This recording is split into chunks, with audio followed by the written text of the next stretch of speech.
Muchas gracias a toda la organización por haberme concedido el inmenso honor de estar hoy aquí moderando esta mesa. Merecido, inmerecido honor, porque desde luego yo soy cirujano general. Es verdad que llevo muchos años en África, llevo 21 años, toda mi vida. Hombre, algo de experiencia, aunque solo sea por estar allí uno y otro año tengo, pero desde luego no soy pediatra y no tengo nada que ver con vuestro expertise. Es verdad que vuestra especialidad es tan demandada en contextos de vulnerabilidad que, bueno, es necesario hablar de esto. La mesa, tengo que felicitar la primera mesa, me ha encantado cómo la has moderado y cómo todos los ponentes nos han, bueno, expuesto a situaciones muy, muy importantes en esta etapa de tanta fragilidad, ¿no? Desde la preconcepción hasta que el niño nace. Y dices tú, si estos pequeños valientes y estos héroes consiguen sobrevivir en esta etapa tan difícil y llegar a los 5 años, ya se tienen merecido, ya se han ganado el sitio en la tierra. Pues no, ni muchísimo menos. Empieza una etapa muchísimo más dura, quizá porque además los under 5 son niños mucho más donde todo el mundo pone el foco, ¿no? En desnutrición, los planes Peanuts, la OMS, las vacunas. Y parece que cuando llega ya la edad de la infancia y mucho más la adolescencia, se olvidan de ellos. No hay tanto foco y es una etapa de enorme vulnerabilidad por mil cosas. Y eso es lo que vamos a tratar en esta mesa.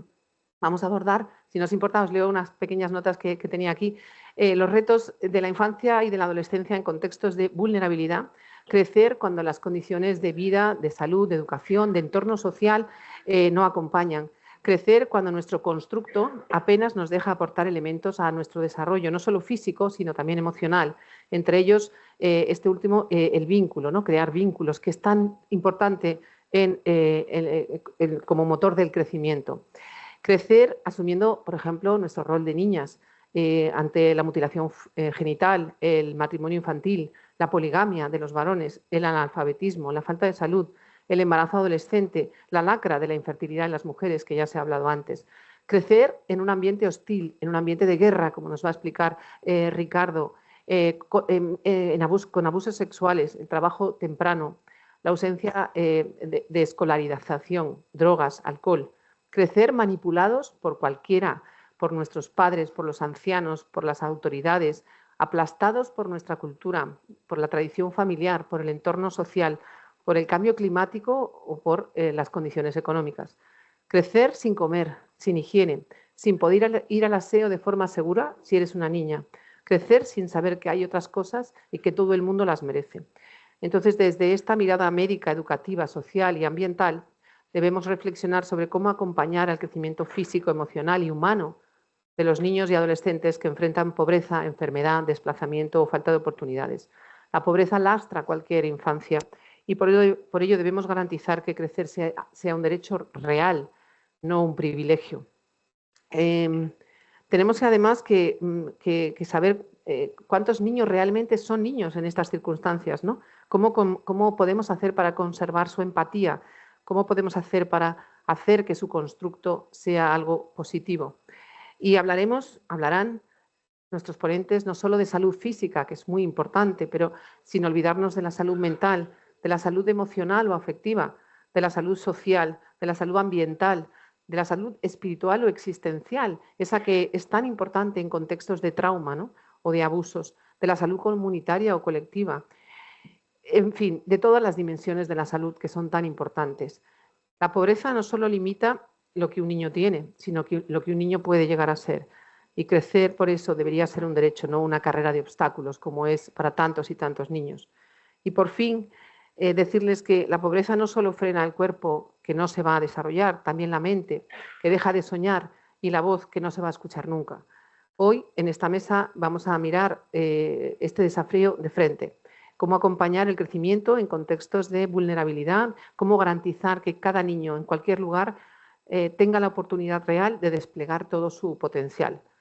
Porque cuando un niño logra crecer, aunque sea en las circunstancias más difíciles, también crece la comunidad, crece la humanidad entera. Entonces, pretendemos que este sea el sentido de nuestro trabajo, ¿no? Hacer posible que todos los niños y adolescentes tengan derecho a crecer plenamente con cuerpo, mente y futuro. Y para ello tenemos hoy pues a este maravilloso panel de expertos. Vamos a empezar por el doctor Omar López, es dermatólogo y tiene mitad de su vida la desarrolla aquí, en La Coruña, y la otra mitad en Kenia. Trabaja en la asociación Dermalawi en Kenia y en Etiopía también con la Fundación Pablo Horstmann. Cuando quieras, Omar. Muchísimas gracias. Gracias.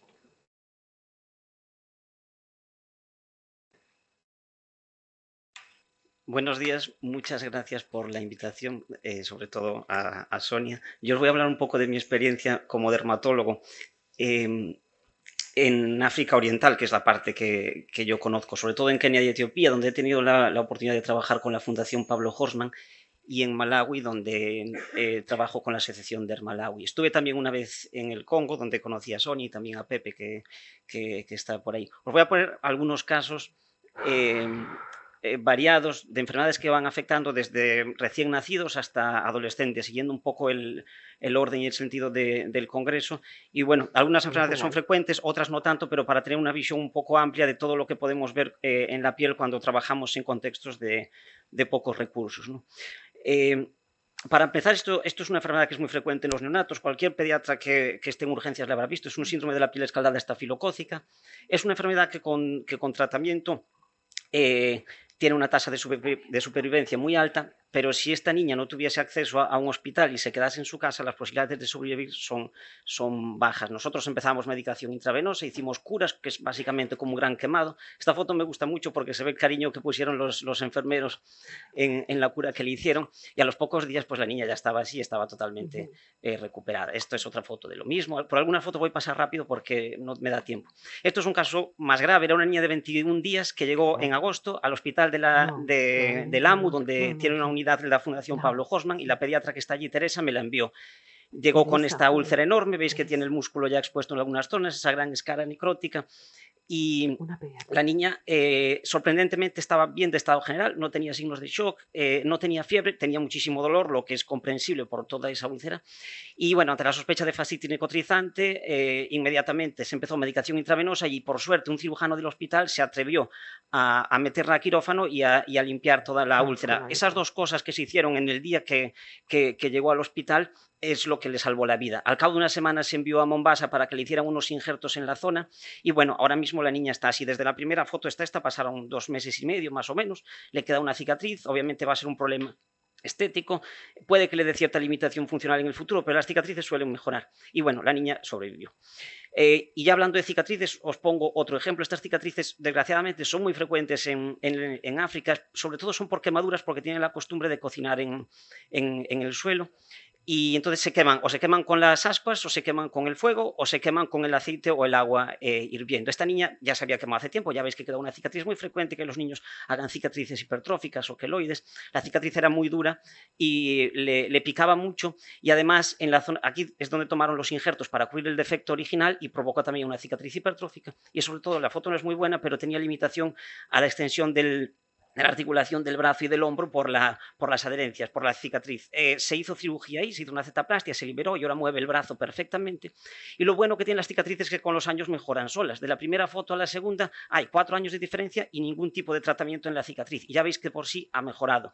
La niña ahora tiene 10 años, la cicatriz va a seguir mejorando. El problema que va a tener es que el pezón y la areola están afectados y muy probablemente no va a ser capaz de dar lactancia materna. Pero bueno, eso será un problema que se afrontará cuando llegue. Esto es otro ejemplo de otra cicatriz por una quemadura. Este era un niño que vi en el Congo y tenía en el cuello tenía un poco de limitación a la movilidad, pero el problema fundamental era la mano, que le había quedado totalmente inutilizada por culpa de eso, ¿no? El cirujano plástico que venía con nosotros, ¿no? lo intervino, le consiguió liberar bastante los dedos y el niño recuperó parte de la movilidad.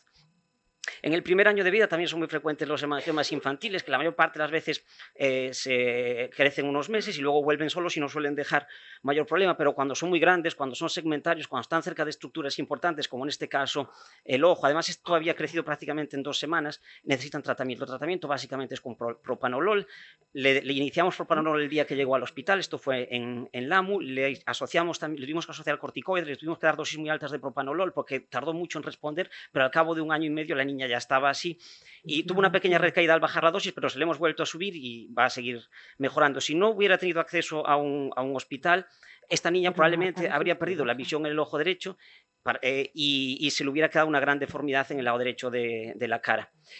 Y cuando los niños crecen, sobre todo cuando las madres dejan de darles pecho, es cuando empieza a aumentar el riesgo de malnutrición. Esto es un niño con una malnutrición severa aguda que llegó a MEC y tiene una dermatitis por eso, se llamaba dermatitis por kwashiorkor. La piel está como cuarteada, cambios en la pigmentación, úlceras y el pelo lacio. Es un signo de muy mal pronóstico porque se ve en casos muy avanzados. Este niño, al cabo de 3 o 4 horas de la foto, había fallecido.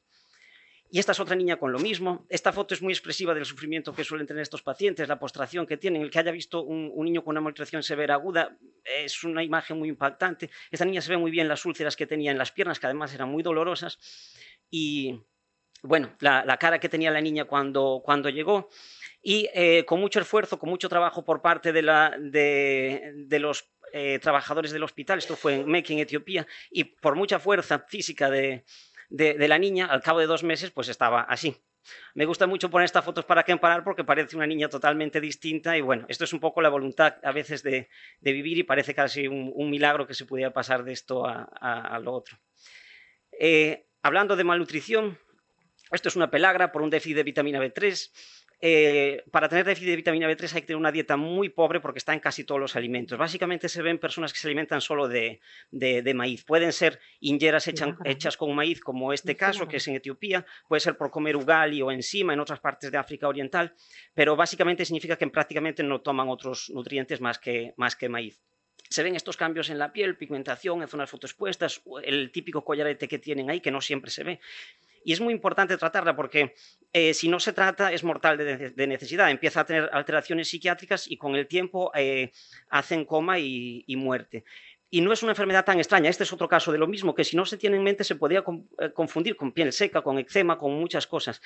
Y, por ejemplo, en MECI, las veces que fui, podíamos llegar a ver 2 o 3 a la semana, sobre todo cuando empezamos a diagnosticarlas, porque al principio yo los veía y tampoco las diagnosticaba, porque yo nunca había visto esto antes, o sea que no era tan infrecuente. Y hablando de cosas que sí son mucho más frecuentes, por ejemplo, la dermatitis atópica. La dermatitis atópica está aumentando en África, también por mejora de las condiciones de vida. Y bueno, esta niña también llegó a Meki, en Etiopía. Obviamente nadie se muere por una dermatitis atópica y todos sabemos que con los años mejoran solas. Pero os podéis imaginar lo que es vivir gran parte de vuestra infancia con estos eczemas, ¿no? Con un picor constante, con muchas dificultades para dormir, con la bajada del rendimiento escolar, con muchas dificultades para socializar, para concentrarse. Veis la cara que tenía la niña, esto, el picor que debe tener era inimaginable.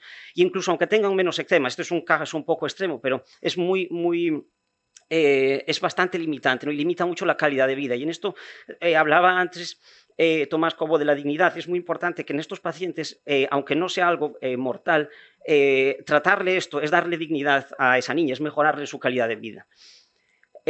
Otros ejemplos que se ven muchísimo en esos contextos, los simpéticos, ¿no? Suelen aparecer sobre todo en la zona de la cara, pero pueden aparecer en cualquier sitio del cuerpo. Los simpéticos son la primera causa de glomerulonefritis postestreptocócica en África. Y bueno, pueden afectar a cualquier zona. Por ejemplo, aquí estaba en el contexto de una sarna, que se suelen ver también mucho en los genitales, y lo mismo. Esto sin tratamiento cura, pero tarda semanas o meses en irse porque se van contagiando unos a los otros y os imagináis lo que es pasar semanas para el pobre niño con eso. Y hablando de la sarna, esto es una sarna típica, también muy frecuente allí en Malawi. Cuando nosotros llegamos a la zona en la que trabajamos, había entre un 30 y un 40% de prevalencia de sarna. Y bueno, esta es la sarna típica en un bebé, que afecta al polo cefálico, a las manos, a los pies, y luego niños más mayores ya no afecta a la cabeza, pero empiezan a aparecer lesiones ulceradas por rascado, impetiginizadas, y os digo lo mismo con la dermatitis atópica. ¿Os imagináis pasaros años de vuestra vida, porque si no se trata puede durar años, con estas lesiones, con todo el cuerpo lleno de llagas y de úlceras constantemente? Con un tratamiento que cuesta €1, $1 el frasco de benzilbenzoato, que es el que está más ampliamente disponible por allí.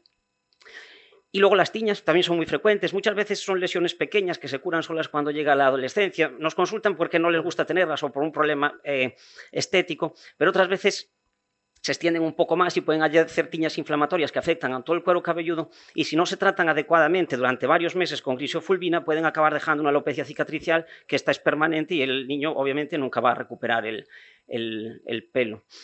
Y luego, pues los niños juegan, se revuelcan en la arena y pueden acabar pillando cosas por ahí. Una larva migrans, por ejemplo, o esto es una tunga, bueno, son cientos de tungas, es una pulga que se mete en la piel. Normalmente los tratan en las comunidades porque hay gente que las sabe sacar con una aguja y las sacan mucho mejor que nosotros. Este niño vino al hospital, porque esto fue en Lamu, porque eran tantas que no daban abasto.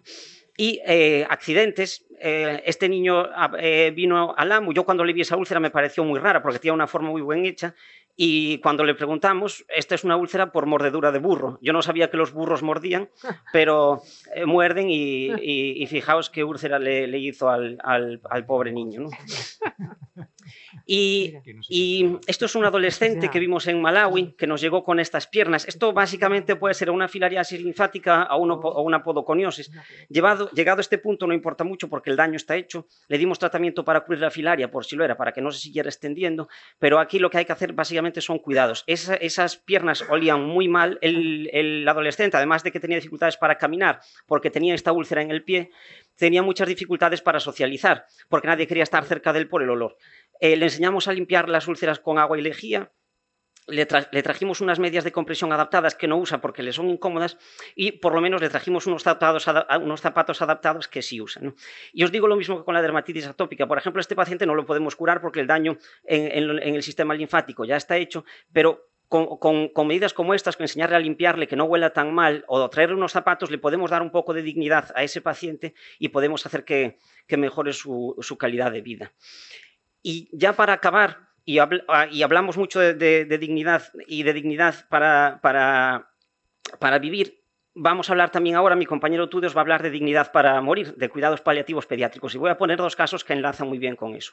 Este es un niño que me mandaron de Mequi en 2018, Nacho Crisol, el dermatólogo, el médico que estaba allí al cargo del hospital en aquel momento, me mandó esta foto y yo ya le señalé dos tumores que me parecían que... Yo le dije que esto era un xeroderma pigmentoso, que es una enfermedad genética que provoca mucha sensibilidad al sol, y que tenía dos tumores al menos, y probablemente en el párpado derecho también, que había que extirpar porque se iban a extender a la órbita y iban a ser irresecables. 4 años más tarde volvió, el niño se perdió, 4 años más tarde volvió al hospital, pero ya volvió con los tumores muy extendidos, ¿veis? Ya estaba afectando a toda la zona del párpado, a las sienes, y estaba ya metido por la órbita. Aquí sí se mandó a Addis Abeba para intentar hacer algo paliativo, porque ya sabíamos que no lo iban a poder curar. Le hicieron una cirugía paliativa, sacaron todo el tumor que pudieron, le hicieron un injerto, la cirugía se la hicieron muy bien, pero obviamente era imposible resecar todo eso. Le nuclearon el ojo izquierdo, del ojo derecho estaba prácticamente ciego porque los daña el sol y también el tumor que estaba infiltrando. Y esto fue en 2022, unos meses más tarde de la foto previa. Venía cada 2 semanas a hacerse curas a la clínica, pero tenía un dolor tremendo. Cada vez que se le tocaba la zona del ojo, la zona del tumor, le dolía mucho y aún sin hacer nada le dolía mucho porque estos tumores infiltran los nervios de la cara y son muy, muy, muy dolorosos. Y la madre nos lo corroboraba, que el niño estaba completamente, estaba todo el tiempo llorando y con muchísimo dolor. No sé lo que habrá sido de él. Esto fue en 2022, me imagino que ya habrá fallecido y me imagino que habrá fallecido con mucho dolor. Y este es otro caso de otro xeroderma pigmentoso, este lo vi en Malawi hace 2 años y tenía lo mismo, es muy frecuente que los xerodermas pigmentosos hagan tumores en la lengua, en los labios y en el suelo de la boca. Este niño tenía un tumor en el labio y tenía también un tumor en el suelo de la boca que no se ve en la foto porque era muy difícil de fotografiar, pero en la parte mandibular derecha se ve como que el mazacote que tiene ahí. Nos vino básicamente la madre desesperada por si podíamos hacer algo para el dolor, porque son pobres pero no son tontos y la madre sabía que esto no tiene curación.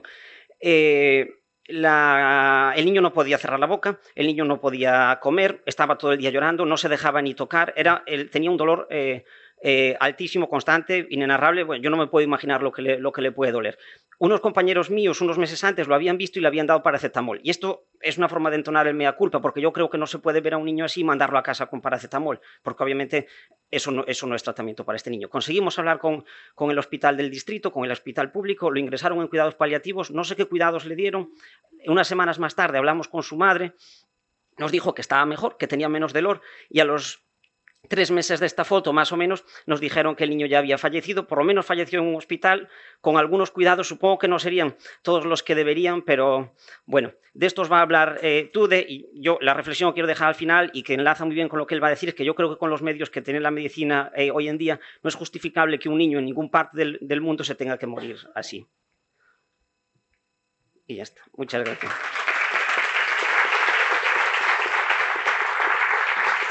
Las preguntas al final, ¿no? Las preguntas al final. Bueno, pues no sé, cuando ya Omar ya te ha hecho la presentación, me ha hecho el trabajo, así que te lo agradezco, Omar. Tude es pediatra, le conocéis porque es una persona muy habitual en estos foros de cooperación. Es miembro de la Unidad de Paliativos Pediátricos de la provincia de Cádiz, responsable de cuidados paliativos en médicos con Ibermed y responsable de cooperación del Colegio de Médicos de Cádiz. Él nos va a hablar pues de lo que nos ha ya adelantado Omar, ¿no? Del final de la vida, que es muy dura en cualquier medio, mucho más si es acompañar a un niño a morir, pero es un derecho y una obligación que estos niños, desde luego, no tienen en estos entornos de bajos recursos. Así que cuando quieras, tú. Gracias, Carmen. En primer lugar, quería agradecer a la Fundación para la Cooperación Internacional de la Organización Médica Colegial por la invitación y la oportunidad de poder hablar sobre los cuidados paliativos pediátricos en países de pocos recursos. Quería dar las gracias también al Colegio de Médicos de Guipúzcoa, a Carmen, a Orsi, y por supuesto agradeceros el estar aquí acompañándome, tanto aquí como los que estáis conectados en casa. Bueno, ojalá en estos pocos minutos pueda transmitir qué son los cuidados paliativos, contaros la situación actual en el mundo y sensibilizar la enorme necesidad que hay de ellos en tantos lugares. No voy a profundizar mucho en el tema, pero al menos colocarlo encima de la mesa para que reflexionemos sobre esta parte de la cooperación. Algo tiene que fallar.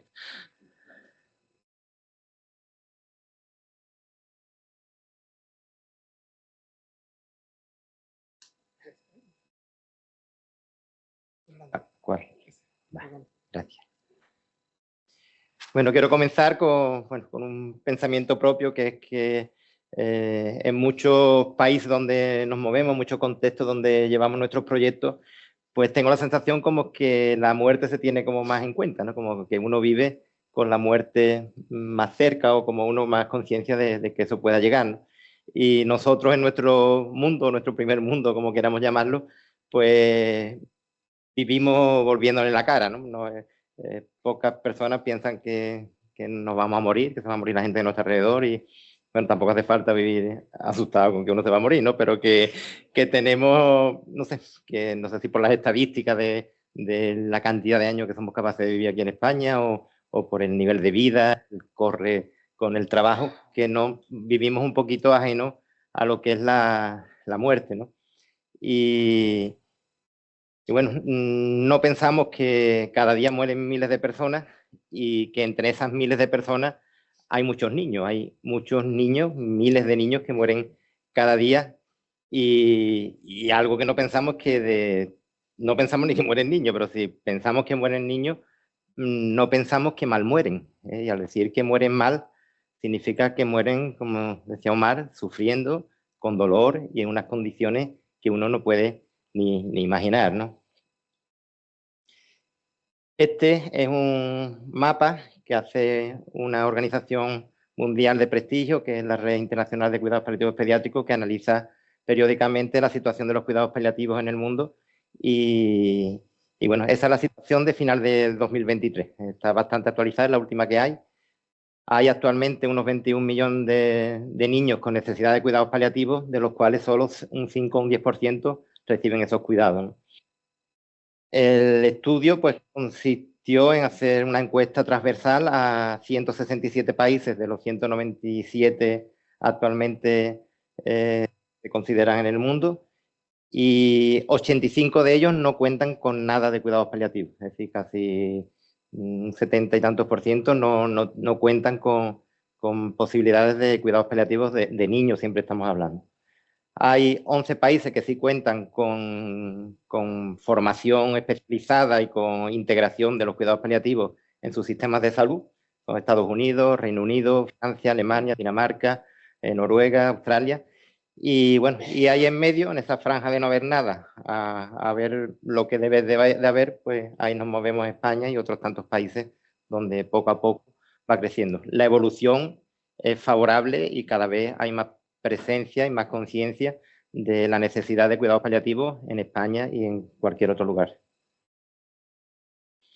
La mayoría de vosotros, o muchos de vosotros, al igual que yo, bueno, pues hemos participado en proyectos que van por los derechos humanos, ¿no? Por el tema del derecho al acceso al agua potable, a una vivienda digna, a la educación, a la salud. Y otros, pues nos dedicamos a otro derecho humano que es el morir dignamente, ¿no?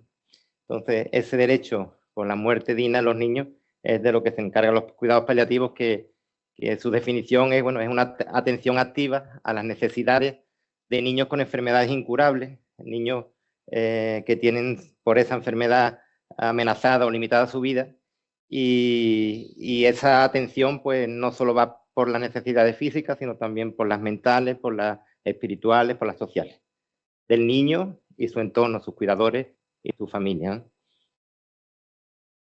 Lo que más conozco por mi recorrido en la cooperación es la situación en Guatemala y en los últimos años también en Honduras y El Salvador.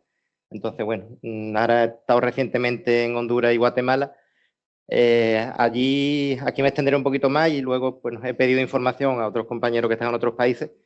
La atención de cuidados paliativos, tanto en estos dos países, solo está en la capital. En Tegucigalpa hay un hospital, que es el Hospital Escuela, donde se tiene un pediatra, un único pediatra en todo el país de 10 millones de habitantes que se dedica a los paliativos pediátricos, y en Ciudad de Guatemala, pues también en la capital.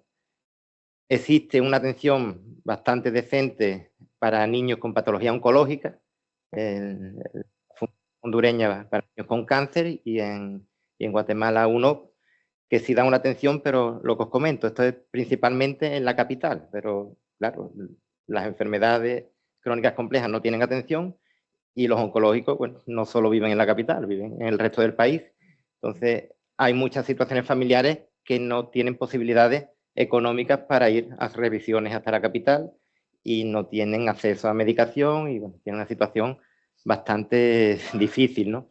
Me contaba Gerardo, que es el pediatra de Honduras, que bueno, que ellos le dan pequeños kits, si el niño le duele esto, si el niño sangra lo otro, si el niño tiene vómito esto, y le dan su bolsita sabiendo que ese niño no va a volver a revisión, ¿no? Otro tema que también me impactó mucho es que me contaba, tanto en Guatemala, en los dos países prácticamente lo mismo, me contaban que muchas familias eran un problema serio el no tener dinero para pagar los ataúdes de los niños.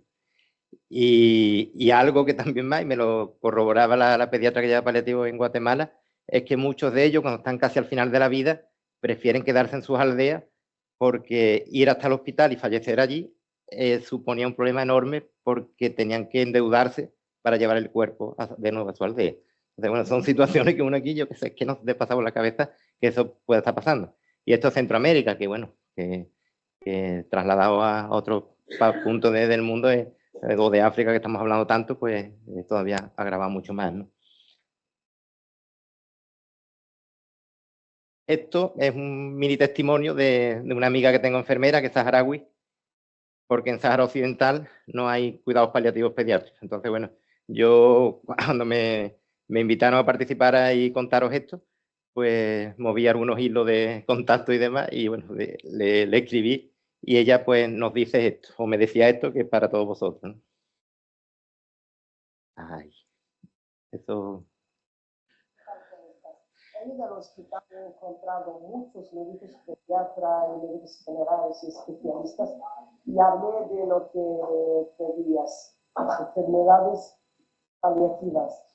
Pues me han dicho que este tipo de enfermedad no tiene ningún control aquí porque no tienen el especialista o el médico encargado de cuidar ese tipo de gente, porque porque no hay medios para cuidar a esta gente. ¿Qué hacen? Hay un centro en Argelia que lleva a la gente con enfermedades, con dolores para allá y le dan para el dolor. Pero siempre tienen problemas para localizar la vena y mucho más. Y los que están aquí en casa, si tienen dolor, le dan antiinflamatorio analgésico y si no hay dolor, están en casa hasta que se mueran. Lamentablemente, y ellos les interesa un especialista en este asunto que venga aquí y que monta algo para cuidar a esta gente. Es la situación, un sitio donde no tienen posibilidad y el que tiene medio pues va a otro país a morir con un poco de menos dolor, ¿no? Luego ya Omar me ha evitado poner muchas fotografías así, ¿no? Que bueno, que tampoco, pero es una realidad, ¿no?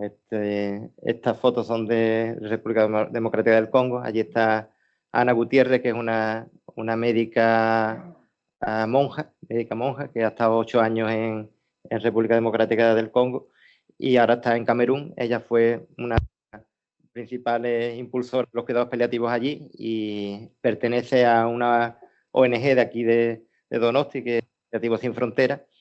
Y esta ONG a la que también pertenezco, pues principalmente lo que hace es formación al personal local y beca a venir aquí a unidades de cuidados paliativos a España para formarse.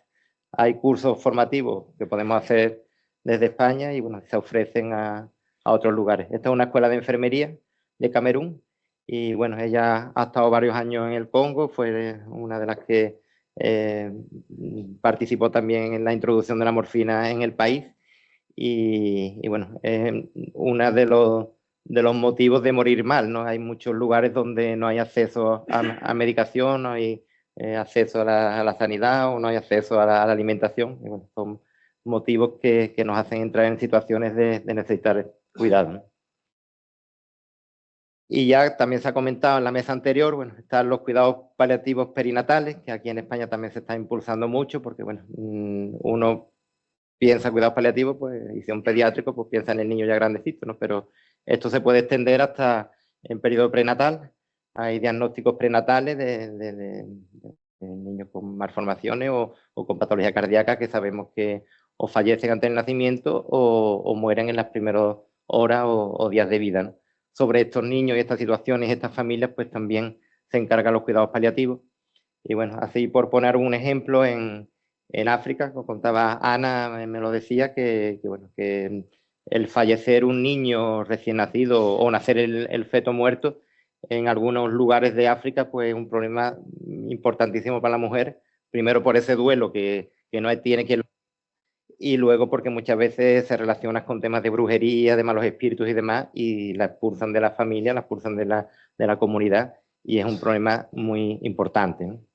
Y luego otro tema que también ha salido en otras mesas y en la presentación pues, inaugural, pues, bueno, pues el tema de los cuidados paliativos en países con conflicto bélico, y bueno, a veces se puede trasladar a otros lugares y bueno, el imaginar todo, tenemos en la cabeza algunos países más que otros, pues están ahora más activos, pero en cualquier del mundo donde haya guerra, pérdidas de hospitales, pérdidas de tratamientos de quimio, pérdidas de diálisis, pérdidas de todo, y esos niños pues mueren mal y mueren con un duelo todavía más patológico, porque no solo la muerte de este niño, sino todo lo que le está rodeando. Y nada, eso es lo que os quería contar.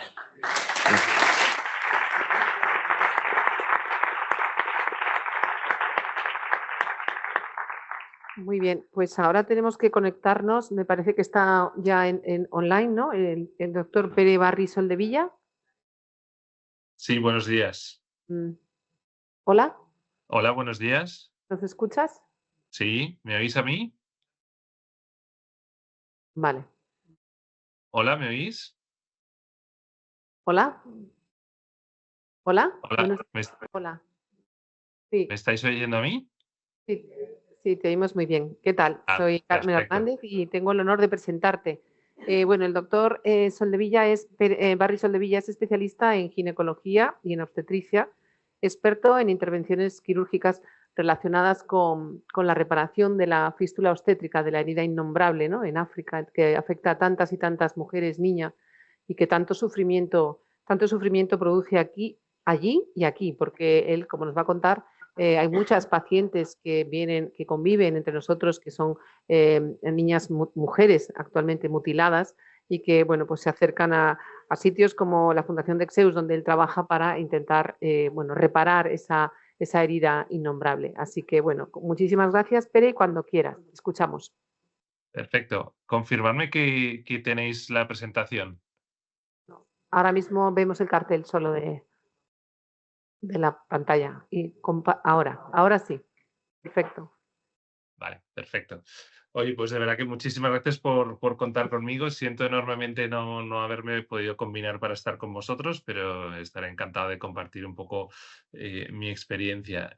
Hoy me habéis pedido que hable con vosotros sobre el tema de la mutilación genital, que es un tema que desde hace años, hace más de 20 años, nos estamos dedicando aquí en Barcelona y que conocemos bien también porque desde 2003 hacemos viajes de cooperación y de cirugía, donde tengo que decir que allí no hemos hecho nunca una reconstrucción, las hemos hecho todas aquí, ¿vale? Entonces, quería resumir en lo mejor posible un poco pues la envergadura de la situación y compartir con vosotros que estoy seguro que sabéis perfectamente el problema que supone la mutilación en país de origen, en África, pero no todo el mundo es consciente del problema que supone para las mujeres que viven aquí, ¿vale?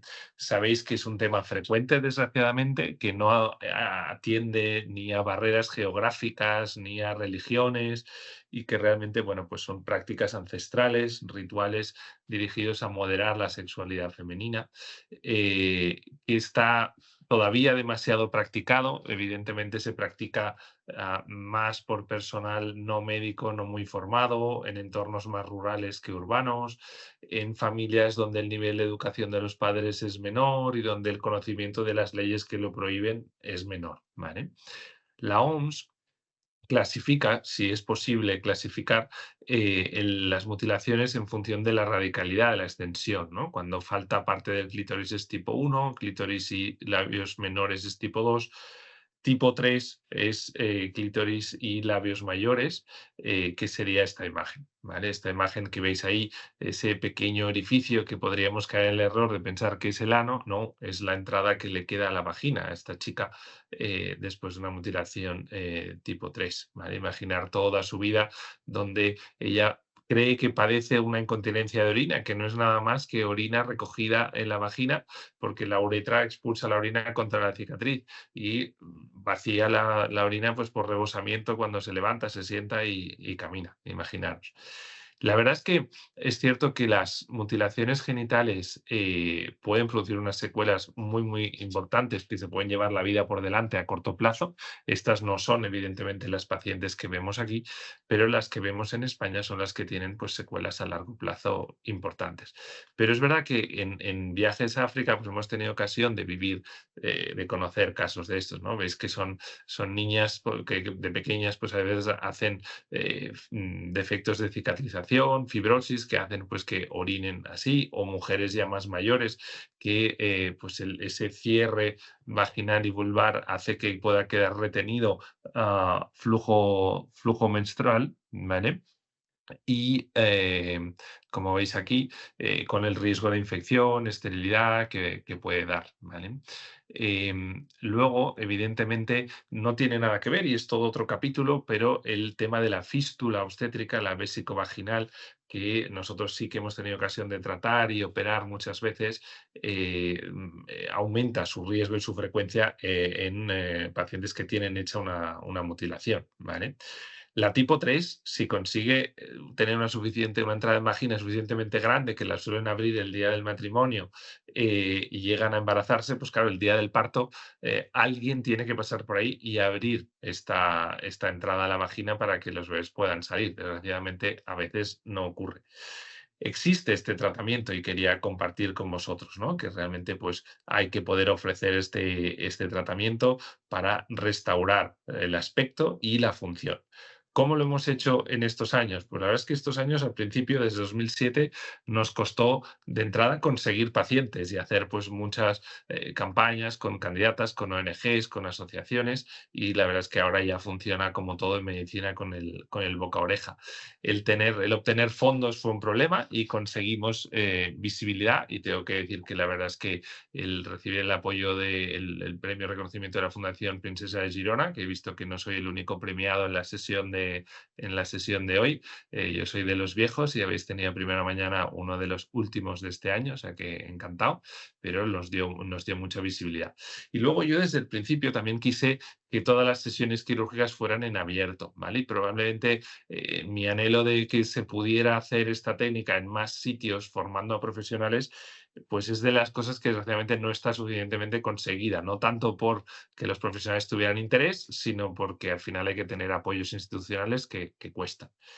Por explicaros un poco, siempre se puede reconstruir. Siempre hay que evaluar cómo está el estado psicosexual de estas pacientes antes y después, y tengan el tipo que tengan, se puede reconstruir aprovechando una técnica antigua de reparación de clítoris, ¿vale? De elongamiento de pene, que lo que hace es seccionar el suspensorio de peine y alargar el pene. Pues esto mismo, adaptado a la reconstrucción de clítoris, se quita el tejido cicatricial, se identifica el muñón, se secciona el ligamento suspensorio para ganar 2 o 3 centímetros, conservando evidentemente pues, la vascularización y la inervación, y la verdad es que funciona bien. ¿Qué quiere decir funciona bien? Esta es una tabla de la publicación de la persona que lo describió, de Pierre Foldés, que hizo un Lancet con más de 2000 y pico casos, o sea que ya es lo que en medicina llamamos medicina basada en la evidencia. A nivel de aspecto, que es muy importante, aunque parezca una frivolidad, pues las chicas jóvenes te dicen, oye, es que yo no quiero tener que dar explicaciones, ¿no? Cuando estoy con alguien. Pues conseguimos el aspecto en más del 90%, restaurar el aspecto en más del 90% de los casos. Pero lo que es importante es que más allá del 70%, 75% conseguimos restaurar la capacidad de estimulación sexual que nunca habían tenido. Luego lo podemos comentar más adelante, lo cual es muy interesante. Como siempre, una imagen vale más que 1000 palabras y tengo que ser breve. Esto es un antes y un después al acabar la intervención, ¿vale? Y esto es un antes y un después de la misma paciente, pues al cabo de mes y medio, donde está en su sitio, bien externo, bien cerca de la entrada de la vagina, y este clítoris lo que le falta es un par de meses más para acabar de pigmentarse, ¿vale? Y lo mismo, la tipo 3, aquí le falta la reconstrucción del clítoris, pero la reconstrucción labial, como veis, pues hombre, os podéis imaginar la cara que tiene, que pone esta chica cuando después de 20 años es la primera vez que orina de forma normal, ¿no? Os podéis imaginar lo que supone. Llevamos solo, acabo con un par de datos, no os quiero aburrir, llevamos ya actualizando estos datos ya casi 200 casos con estos buenos resultados de restauración anatómica y funcional, de acuerdo con la literatura. Y lo que hemos hecho es un trabajo que publicamos en 2020 y ahora estamos a punto de publicar la actualización de todos estos casos, donde realmente hemos demostrado que gracias a la reconstrucción mejoramos el aspecto, mejoramos la función, voy a pasar por encima un poco, y mejoramos los indicadores de depresión que estas mujeres tienen, porque lo que quiero que os llevéis como mensaje es que estas mujeres descubren que son diferentes cuando vienen aquí. Y por eso tienen la afectación psicológica que tienen. La mutilación es la misma, pero como lo normal en África es estar mutilada, el problema lo tienen cuando vienen aquí. Y nada, veis un poco de dónde vienen, veis un poco pues, que es muy frecuente el 70% alteración de vida sexual, veis que también es muy frecuente la sintomatología depresiva, es mayoritaria, ausencia de depresión es muy poco, es solo un 30%, y hay un pre y post claro que me lo puedo saltar perfectamente, ¿vale? Termino como creo que es mejor terminar, que es con un testimonio también de una paciente. Nací en Bañolas, decidimos irnos a África de viaje para conocer a la familia y ahí es cuando mis abuelos decidieron mutilarme a la edad de los 5 años. A través de mi trabajo me enteré de que había un programa de reconstrucción en Dexeus y de allí llamé y me explicaron todo. Me dijeron que el doctor Barry era el que hacía las reconstrucciones y de ahí entonces me derivaron a la ginecóloga y a la psicóloga para primero tener una primera visita y para saber cómo estaba, y de ahí pusimos fecha para la operación. La operación duró muy poco y ya cuando me desperté ya estaba todo hecho. El acompañamiento fue muy bueno porque me ofrecieron a toda disposición a un psicólogo, a un ginecólogo, me llamaban cada 2 días para saber cómo iba en casa y me daban la opción de volver a venir, y también el día de la operación me daban la opción de quedarme aquí 2 noches para saber mi estado, pero como salí bien preferí quedarme en mi casa. Antes me daba vergüenza al ir al gimnasio y ser diferente a las otras chicas, y también con el tema placer, con el tema sexual, y ahora me ha cambiado la vida totalmente. O sea, y lo noto físicamente y espiritualmente, completamente diferente. Creo que... Pues nada más, oye, daros las gracias y estaré encantado de participar luego en la mesa con todos vosotros.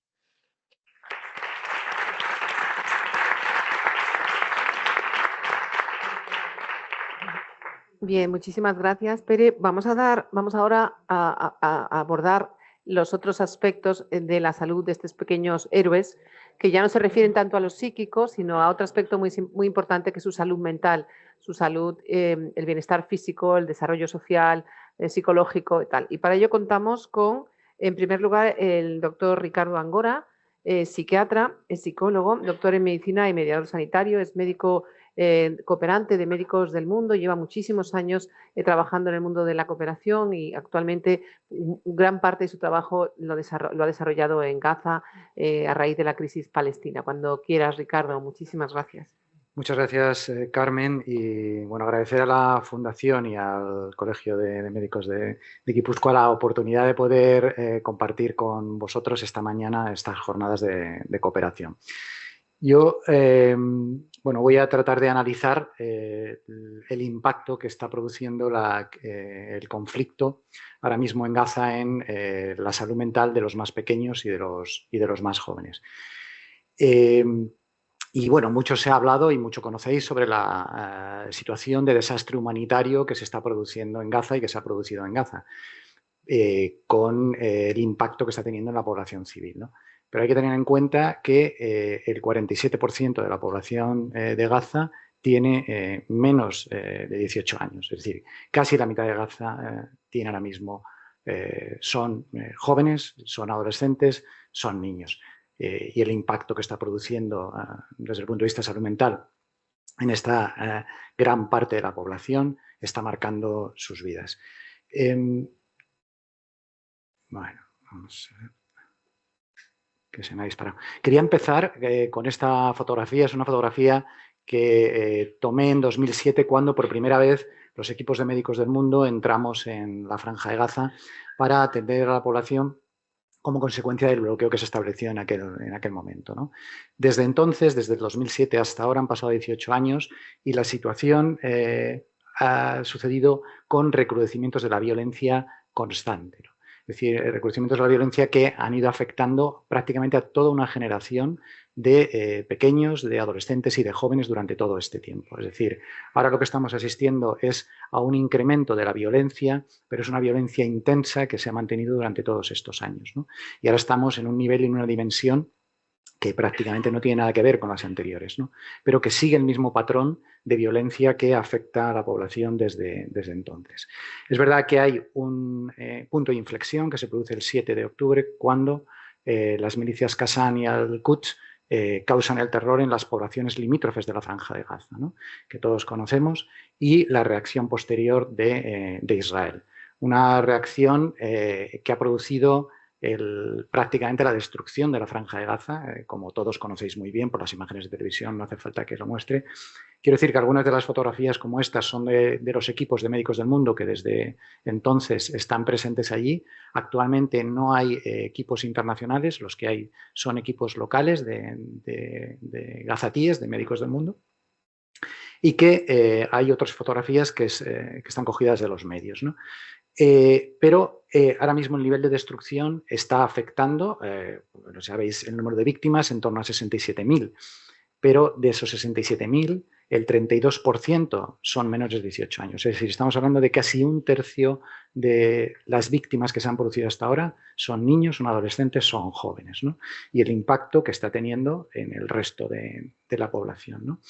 Es verdad que ha habido un alto el fuego y esperemos que el alto el fuego continúe y que se pueda seguir adelante y establecer la posibilidad del retorno de las familias, de las personas a sus sitios de origen. Pero esto es del miércoles pasado, es decir, de unos compañeros, de unos colegas, igual que los que tuvimos ayer en la reunión que tuvimos con el hospital de Nasser. Estos son del hospital de Al-Aqsa, de Deir el-Balá, la zona media de la Franja de Gaza, y que nos enviaban, con los que mantenemos relación, y que nos enviaban este testimonio, ¿no? Es decir, desde la semana pasada hasta ahora van 250 víctimas de nuevo, con más de 600 heridos, ¿no?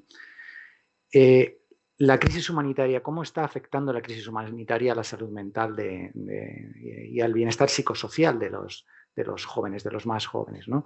Bueno, la población se ha desplazado, el desplazamiento de la población hace que vivan en unas condiciones de hacinamiento, con falta de higiene, con falta de condiciones de vida y de servicios básicos que garantiza un desarrollo y que garantiza una estabilidad, sobre todo de los más pequeños, que son los que más necesitan, pero es que además los más pequeños pues, han perdido sus referencias, han perdido sus hogares, han perdido parte de su familia, no tienen sus escuelas en estos momentos y además han perdido también sus espacios de esparcimiento, de juego, ¿no? Y eso afecta notablemente a su desarrollo psicológico, a su desarrollo emocional gravemente, ¿no? Y hay escasos servicios porque además los servicios asistenciales y los servicios de salud mental que habitualmente funcionan, pues en estos momentos no están funcionando. Luego veremos que de los 6 centros de salud mental comunitaria en los que Médicos del Mundo había colaborado durante todo este tiempo, pues algunos están destruidos y otros tienen falta de equipamiento para poder atender.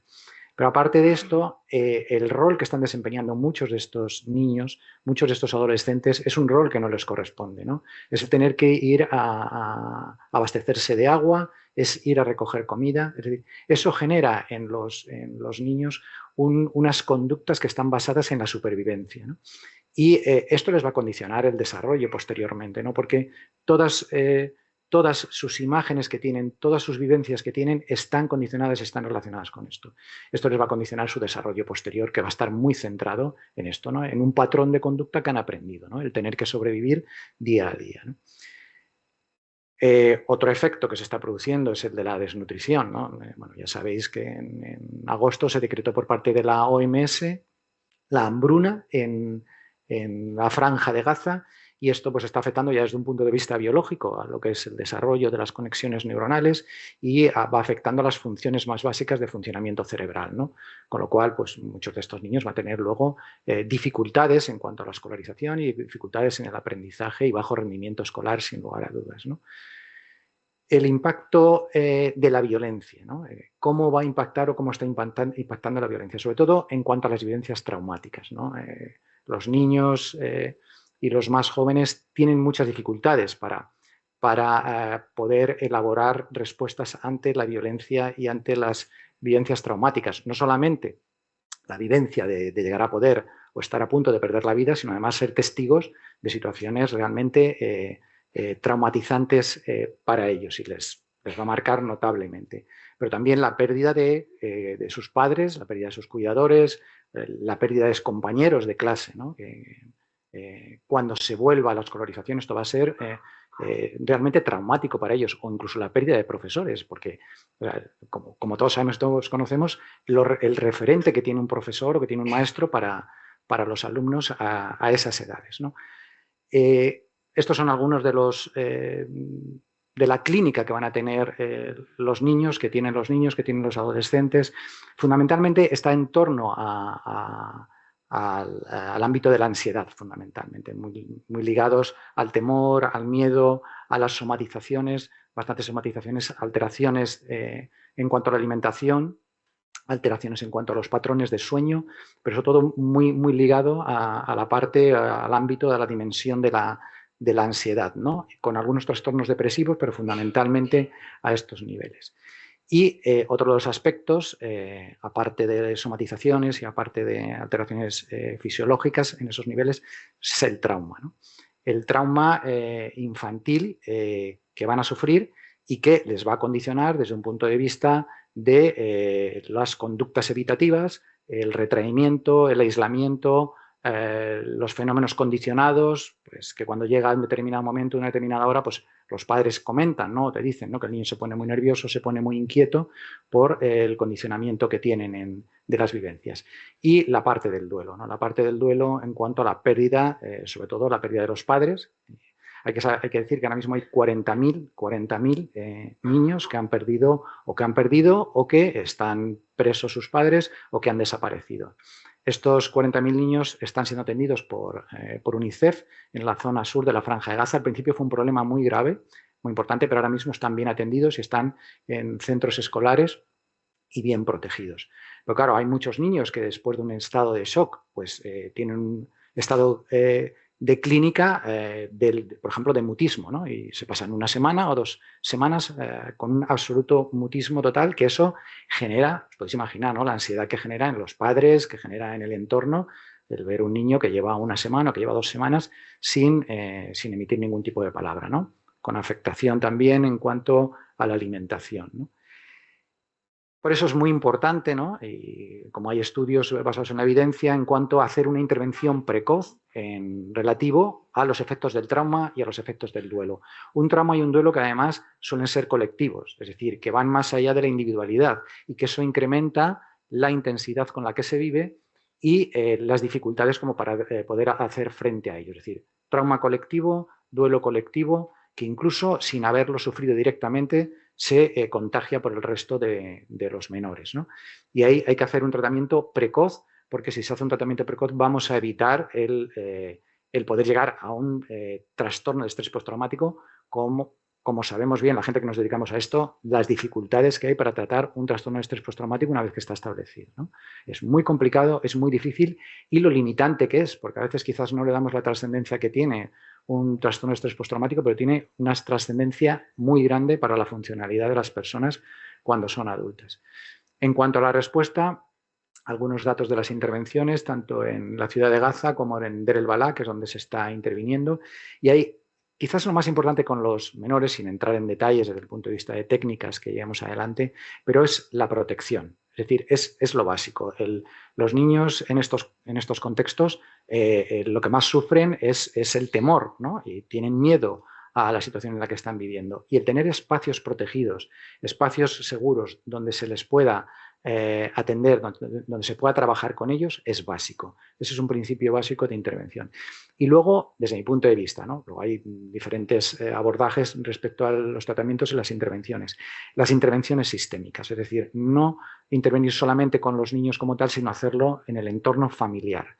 Porque las relaciones que se establecen y las relaciones que hay dentro de la familia, cuando se quieren tratar aspectos como el trauma, como la pérdida, como el estrés y como las alteraciones conductuales, es muy importante tratarlos dentro del entorno. Hay muchos niños de estos pues, que pues ya no quieren volver a dormir solos porque tienen miedo, no van al aseo solos, tienen regresiones desde el punto de vista de volverse más infantiles y eso genera dificultades de la atención y de la relación con los niños desde el punto de vista conductual. Y otras de las intervenciones que hay que hacer son intervenciones psicosociales, facilitar, por supuesto, pues el entretenimiento, el ocio, aspectos relacionados con la psicoeducación y en un momento en que llevan 2 años sin escolarización, esto es clave para el abordaje de la situación de los problemas de salud mental y bienestar psicosocial de los menores. ¿Y qué va a pasar después, ¿no? O sea, la pregunta, ¿no? En salud mental, pues destrucción. Lo primero, como comentaba antes, de los 6 centros de salud mental comunitario que existen, los que no están afectados, desde luego, todo el material, todo el equipamiento y están preparados tanto para adultos como para infantil, pues prácticamente ha desaparecido. Con lo cual, habrá que reconstruir, habrá que reequipar todos esos centros. Este es el centro de trauma de Gaza, que lo montó un psiquiatra de bastante prestigio allí en palestino, el Yesak, y con el que se continúa y está funcionando, que en estos momentos pues habrá que ponerlo de nuevo en funcionamiento también, ¿no? Y otro problema es el de los profesionales. Es decir, había muy pocos profesionales de salud mental que ahora mismo pues casi la mitad ya no están activos, algunos han salido y otros se han desplazado y bueno, incluso han tenido afectaciones personales, con lo cual habrá que capacitar de nuevo a profesionales sanitarios, especialistas en salud mental en la zona, ¿no? Y luego habrá que hacer intervención con menores, ¿no? Intervenciones dirigidas sobre todo a las expresiones de emociones pues a través del dibujo, a través de los dibujos y sobre todo a través de expresiones artísticas, dramatizaciones y demás, que es la forma, como sabéis, que se tienen de intervenir con estos pequeños. Podéis ver las imágenes que representan habitualmente, ¿no? Y sobre todo con los adolescentes igual, tratamiento de conductuales con los adolescentes. Se ha incrementado el consumo de sustancias de abuso, las sustancias de abuso y es un problema grave que ya había en la Franja de Gaza, pero que ahora ha aumentado fundamentalmente pues el consumo de analgésicos, opiáceos como el tramadol y del consumo también de anfetaminas como es el Captagon. El Captagon es una anfetamina, no sé si la conocéis, pero que se fabrica en Oriente Medio y sintética y que supone, claro, cuesta $1 más o menos el conseguirlo y los jóvenes, un problema muy grave que tienen ahora mismo los jóvenes. Trabajar con ellos a nivel de los colegios también. En los programas que tenemos trabajamos en los colegios con los educadores escolares, con los orientadores escolares y es muy importante también tener este tipo de atención e intervención, sobre todo para normalizar la vida y la vuelta a la escolarización trabajando conjuntamente con los orientadores. Hay que trabajar en estos aspectos, como los que decía, apoyar a los profesionales de salud mental allí, primero. Segundo, la protección, crear espacios seguros y la protección de los menores. Tercero, abordar el trauma y apoyar en cuanto al desarrollo emocional de los menores, fundamentalmente. Contribuir a restablecer de nuevo sus hábitos, sus conductas dentro del ámbito de la escolarización y, por último, pues generar espacios de divertimento, espacios de juego en los ámbitos próximos. Y, por otro lado, aparte de esto, algo nos corresponde, ¿no? a la sociedad internacional, ¿no? Y ya lo veíamos ayer en la conferencia que tuvimos con los profesionales del Hospital de Nasser. Es clave el reconocimiento internacional para los profesionales de salud mental que están allí. Hay que hacerlo. Y por ejemplo, este mural de Manila que se inauguró la semana pasada en Getafe, pues es un reconocimiento hacia la población infantil de Gaza o otro tipo de apoyos que se están haciendo, que son testimoniales con los profesionales de salud, con nuestros colegas que están exponiendo cada día su vida por atender a la población y en este caso por atender a los más pequeños, ¿no? O participar de alguna manera en este tipo de campañas que tienen un impacto importante. Y yo, no sé, teniendo en cuenta la conferencia que tuvimos ayer, ¿no? con los profesionales que estaban allí, yo entiendo, o sea, para ellos después de 2 años, el que hayan podido compartir una mesa, fijaros que es, bueno, pues con cualquiera de nosotros, que es una cosa como muy normal, pero para ellos es un acontecimiento en su vida que haya pasado esto en 2 años, que hayan estado con representantes de los colegios profesionales de España y con profesionales que además que estamos preocupados y que somos muy activistas en el ámbito de la cooperación. Eso para ellos es un día de celebración y es algo quizás un acontecimiento que les ha sucedido en estos 2 años, quizás uno de los más importantes, ¿no? Sin lugar a duda, ¿no? Digo desde el punto de vista del apoyo. Y pues no olvidar el papel que nos corresponde a los profesionales de la salud, ¿no? Es decir, como decimos en Médicos del Mundo, luchamos contra todas las enfermedades, incluida la injusticia, ¿no? Y eso yo creo que los médicos lo llevamos en el ADN de nuestra profesión y tenemos que desarrollarlo. Nada, eskerrik asko.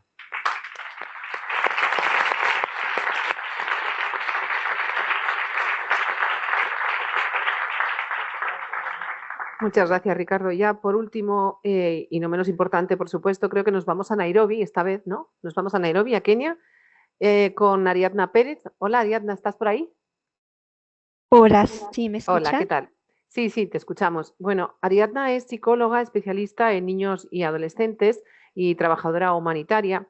Nos va a hablar de la salud mental en esta población en situación de catástrofe y crisis humanitarias, y nos va a explicar por qué el crecer en contextos desfavorecidos no es solo un desafío, sino que es una condición que marca profundamente el desarrollo físico, emocional, cognitivo y social de niños y adolescentes. Cuando quieras, Ariadna. Gracias. Hola, hola a todos desde acá, desde Nairobi. Me hubiera encantado estar allá físicamente, pero bueno, los acompaño desde la distancia y pues muchísimas gracias por la invitación. Solo comprobar, ¿me están escuchando bien? Sí, sí, perdona, estábamos escuchándote perfecto. Gracias. Perfecto, muchas gracias. Pues bueno, creo que mucho Ricardo, mi compañero, mi colega, ya explicó mucho de los aspectos que impactan directamente el crecer en contextos humanitarios. Y como bien lo dice el nombre de esta mesa, se vuelve todo un desafío para niños y niñas y adolescentes. Yo la verdad es que le di muchas vueltas, el cómo presentar tanto en tan poco tiempo. Y en esos días donde estaba pensando el cómo, me llegó un post de una colega muy querida que trabaja con niños y padres también, que decía, el común denominador de todos los niños debería de ser despertarse, comer, jugar, aprender y dormir. Y yo me quedé en estado de shock, o sea, me llegó sentí un hueco dentro de mí, porque pensé en todos esos niños que hemos atendido en zonas de conflicto, guerra y genocidio, como lo es Gaza, y esto me vino a la cabeza, ¿no? Me vino a la cabeza que en el contextos humanitarios todas estas áreas se encuentran impactadas. Que los niños, todo lo que deberían de gozar de todas estas diferentes cosas, de vivir, de tener, todo en su caso se encuentra impactado por algo que ni siquiera en muchas ocasiones ellos entienden el por qué. No entienden el por qué está sucediendo. Como bien decía mi compañero Ricardo, en Gaza, pero yo hablo a nivel general de todos los países en los que me he encontrado como trabajadora humanitaria, todos estos pequeños despiertan bajo bombas, alarmas de evacuación, disparos o un temor inmenso a ya no tener a su familia al lado. También en la cuestión de alimentación, comen, si es que comen, con lo poco que sus familias pueden obtener. Las áreas de juego, también lo mencionó mi compañero Ricardo, son muy escasas o a veces ni siquiera existen, ¿no? Son nulas porque no hay áreas seguras. Muchos han perdido amigos y otros ya no tienen ánimo ni siquiera para jugar. La cuestión escuela también ya fue referida, no hay escuelas, ya no es una posibilidad en todos estos contextos, la escuela ya no es una posibilidad. Y el dormir se vuelve un reto, no solo por las condiciones en las que viven, sino también por todas esas pesadillas, por el miedo al ruido, ¿no? Estos pequeños se vuelven hipervigilantes, cualquier ruido saltan, ¿no? A veces hasta en las actividades, cuando estamos con ellos, tenemos que modular nuestra voz, como hablamos, porque cualquier cosa, si hablamos en tonos altos o cualquier ruido que hagamos, automáticamente su cuerpo se vuelve hiperalerta. Entonces, todas estas áreas se encuentran afectadas. Y no solamente esto, sino aparte también, pues, sufren una presión sociocultural que les refiere muchas veces a estos pequeños y pequeñas de ser fuertes, de aguantar, tienes que ser fuerte, ¿no? Hasta que se termine esto. Y en ocasiones llegan puntos donde es interminables estos conflictos. Padres con niveles de ansiedad sumamente altos, que se vuelve complicado para ellos, pues también poner toda la atención a estos pequeños. Y muchos de ellos empiezan a tomar nuevos roles, como bien lo comentaba mi compañero Ricardo, nuevos roles que ni siquiera antes les correspondían.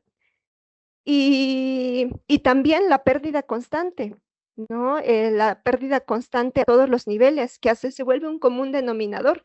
Son pequeños que han vivido desde la pérdida de casas, pérdida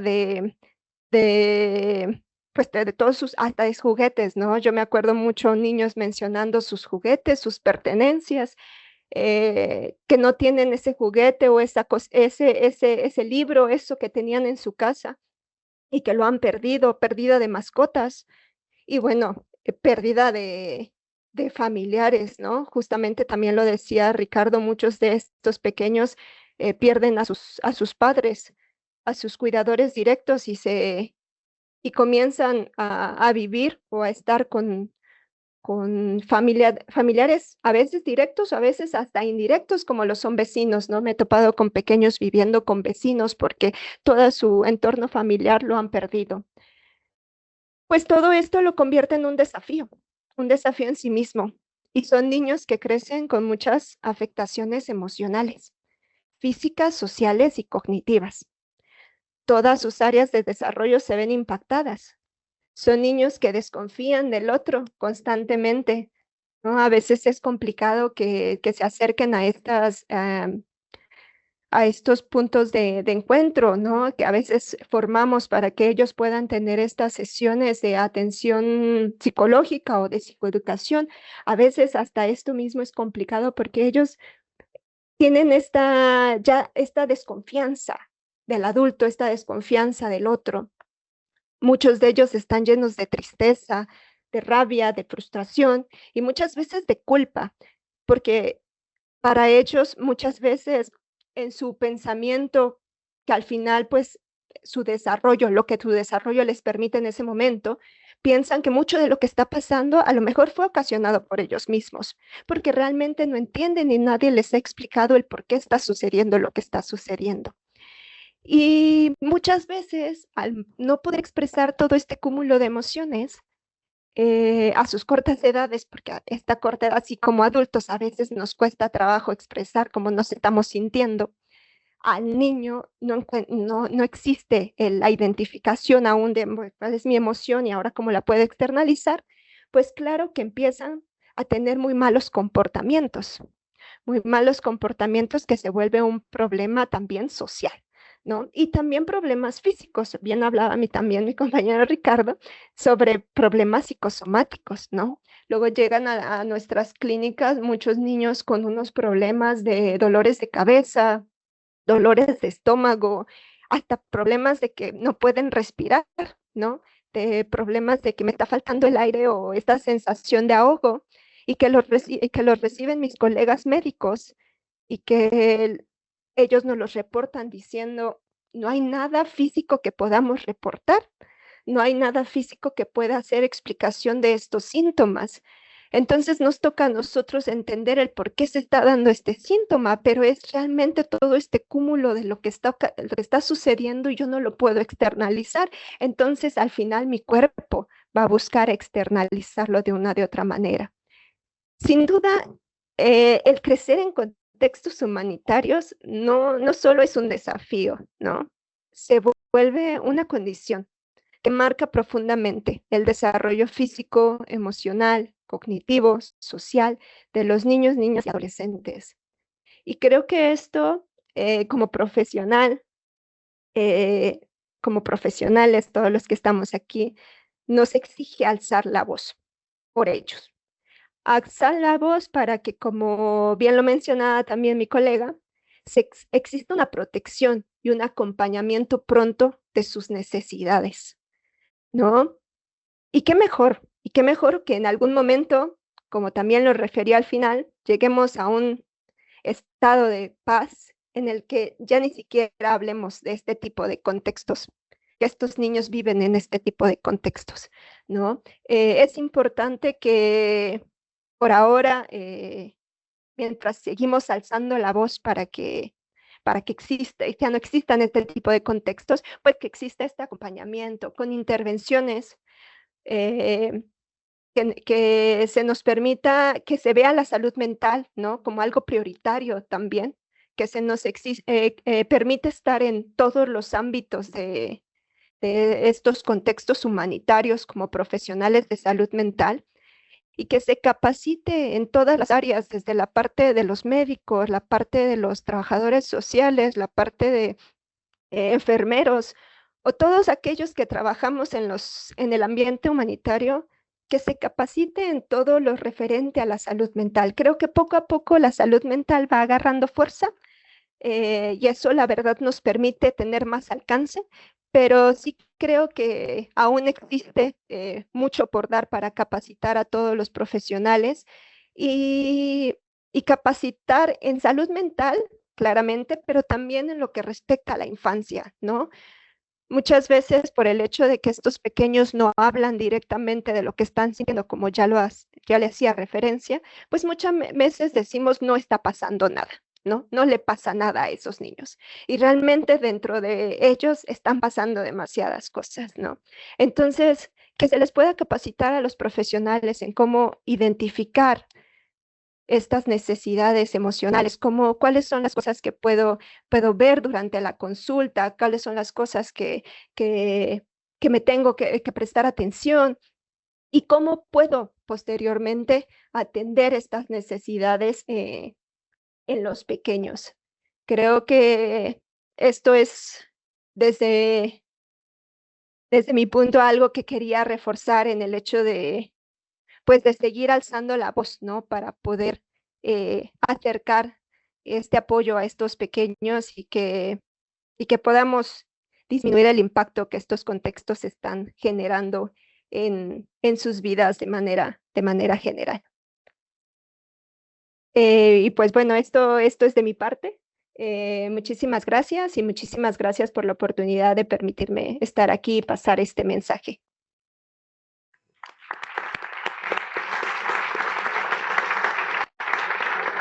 Bien, muchísimas gracias. Ariadna, entonces ahora si queréis damos paso a las preguntas. No sé si tenéis alguna ya preparada o si no empiezo yo. Bueno, ya hemos visto, como decíamos al principio, que menudo papel, ¿no? Qué difícil es crecer en un contexto así si es que llegas a sobrevivir a los primeros 5 años de tu vida. Es que hablamos, o sea, la segunda parte hemos estado hablando de escenarios de violencia, ¿no? De violencia, de las guerras, los conflictos, en las que muchísimos niños se ven inmersos. Pero es que no, es que la violencia también está en el día a día cuando un niño muere con dolor, cuando un niño no es tratado de una sarna que le pica durante 5 años, o cuando una niña es abusada con una mutilación o con un matrimonio infantil. O sea, esos escenarios son escenarios de violencia. Lo que pasa es que yo creo que si en algo en la cooperación hay que ponerse las gafas de ver con otros ojos y otra perspectiva para no comenzar a gritar y ponerse desaforado, es en estas circunstancias, ¿no? ¿Cómo va a entender una mujer europea que una niña se le corte el lazo rosa de su infancia y la casen con un señor de 60 años o la corten el clítoris y los labios? Porque eso es lo que dice la traducción y se lo está haciendo su madre. Es que eso para nosotras, lo digo por las mujeres que hay en la sala, eso es impensable. O cómo vamos a entender que una niña tenga una fístula. O sea, es que son tantas y tantas cosas, o que un niño muera con dolor. O sea, todas estas cosas no es que las poblaciones que tratamos sean, yo que sé, unos diablos o tal, es que es lo que hay. Y el contexto yo creo que nos tranquiliza y nos ayuda a aprender. Yo además lo digo como madre de un niño africano, que es la persona que más me ha hecho comprender todas las cosas que hoy se están explicando aquí, ¿no? Cómo te tomas la vida cuando estás en el otro lado, ¿no? En el mundo de los que no tienen nada. Y eso hay que entenderlo y respetarlo. Pero bueno, vamos a empezar con las preguntas, si os parece, Omar. Yo te quería preguntar 2 cosas. La primera es, tú has planteado situaciones en las que los niños, estas afecciones de la piel, que en principio parecen, bueno, muchas de ellas fácilmente tratables y con un euro solucionables. En cambio, esto no ocurre, no hay falta de algo tan fácil como formación donde se ven estos niños a nivel local para que este personal pueda aplicar medidas tan fáciles como lavar con lejía o dar una crema que cuesta $1 y que estos niños que tienen sarna no estén 5 años llorando por las noches y rascándose. Sí, La formación es una de las claves. El problema, por ejemplo, con la sarna o con muchas otras enfermedades es que ellos saben lo que es. De hecho, no necesitan venir al hospital para saber qué es una sarna. La gente sabe lo que es, las comunidades saben lo que es, pero no tienen acceso al tratamiento. Porque puede costar €1, $1, una botella de bencilbenzoato, que es suficiente para tratar a un paciente. El problema es que $1 es muchísimo dinero para muchas de esas familias. El problema es que a veces tienen 2, 3, 4, 5 niños que están todos afectados, lo que lo hace todavía más inviable. Y además es que aunque tenga ese precio, muchas veces no está disponible en las zonas rurales. Es fácil de encontrar en las ciudades grandes, pero en una comunidad rural no se encuentra y no pueden permitirse ir a un hospital lejano o a una ciudad lejana a comprarlo. Entonces es un problema de acceso a la medicación, en este caso más que de diagnóstico, en el caso de la sarna, por ejemplo. También me gustaría preguntarte acerca de, vosotros sois pioneros, los dermatólogos, en el uso de una de las grandes herramientas en cooperación internacional, que es la telemedicina. Habéis hecho uso de la telemedicina para apoyo al diagnóstico, para tratamientos, para muchas cosas. Y además eso es un modelo que es fácilmente exportable a otras especialidades. Y me gustaría saber tu opinión y un poco qué te parece. Mi experiencia en la teledermatología es muy útil. Algunas de las fotos que os puse, de hecho yo nunca llegué a ver al paciente presencial, y el caso más grave, por ejemplo, en la fascitis necrotizante, me llegó una foto. Yo era en verano, me acuerdo, fue este verano, iba de camino con mi familia en las Rías Baixas a comerme un arroz con bogavante y vi esa foto y paré el coche porque eso necesitaba una actuación inmediata. Entonces paré, le mandé un mensaje de audio y empezamos a moverlo todo. Entonces la teledermatología es muy importante. Yo recibo fotos casi todos los días y la inmensa mayoría de ellas podemos hacer un diagnóstico aproximado o una pauta de actuación. Bueno, esto puede ser esto, podemos probar este tratamiento y si no funciona, hacemos otro. Creo que es importante quien haga la teledermatología, quien la responda, no limitarse solo a decir sarna, bencilbenzoato, intentar dar un poco de explicación, sobre todo si viene de personas que no tienen mucha formación en dermatología para que puedan aprender y luego intentar responder más o menos pronto. Todos estamos ocupados, pero si hay gente que dependa de ti para que le contestes la teledermatología y si confían en ti y el paciente está ahí esperando y te lo manda a las 9 de la mañana, no le puedes contestar a las 9 de la noche porque el paciente ya no va a estar o haces venir al paciente otro día. Entonces, al final, y si no tienes tiempo, mandas una nota de voz que lleva 2 minutos contestar. Además, el diagnóstico suele ser, y la mayor parte de las veces, instantáneo. Yo veo una foto y ya sé lo que tiene, aunque no vea la historia clínica del paciente, la mayor parte de las veces ya sé lo que tiene. Entonces, es una herramienta muy útil que dinamiza mucho el trabajo y yo creo que el papel del dermatólogo en esos contextos, porque los dermatólogos son escasos. En Malawi, para 21 millones de personas, hay 3 dermatólogos como tal. Luego hay clinical officers que se han especializado en dermatología, pero no tienen tanta formación. Y en esos contextos yo creo que el papel fundamental del dermatólogo es, primero, formar. El segundo, la teledermatología, y yo podría en tercer lugar la parte asistencial, ir allí, hacer campaña, que yo voy todos los años y es una parte que me gusta mucho, pero es mucho más útil primero formar al personal de allí para que puedan dar continuidad al trabajo y puedan verlos ellos solos y luego ayudar con teledermatología.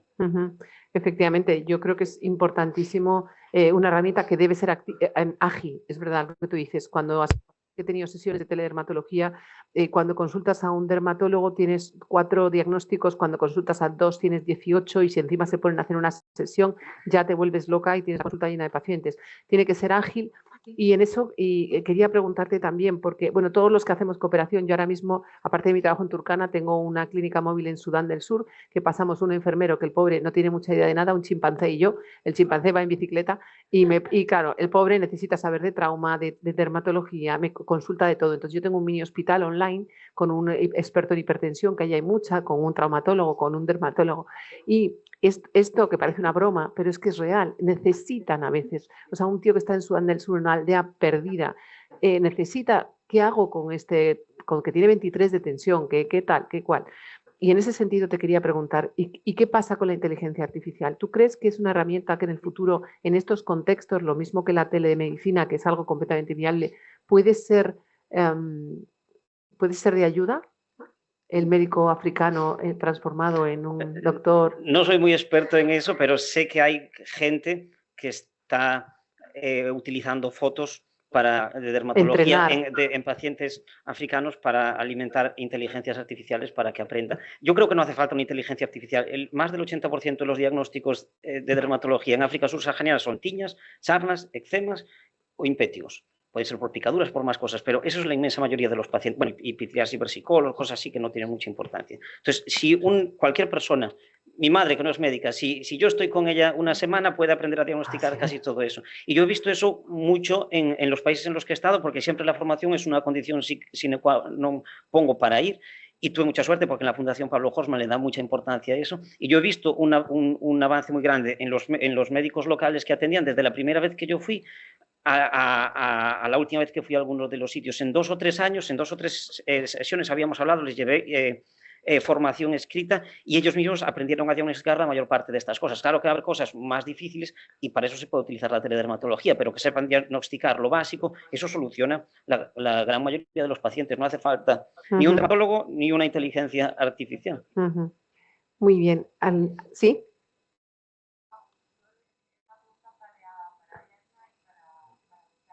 Pues entonces esperamos ¿cómo?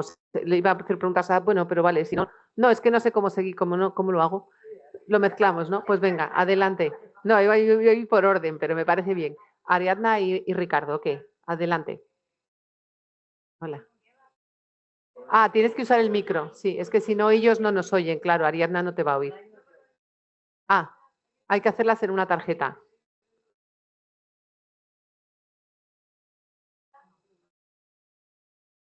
Bueno, si me dices la pregunta, yo la traduzco, yo la digo. A ver, dime, hazla. No. A ver.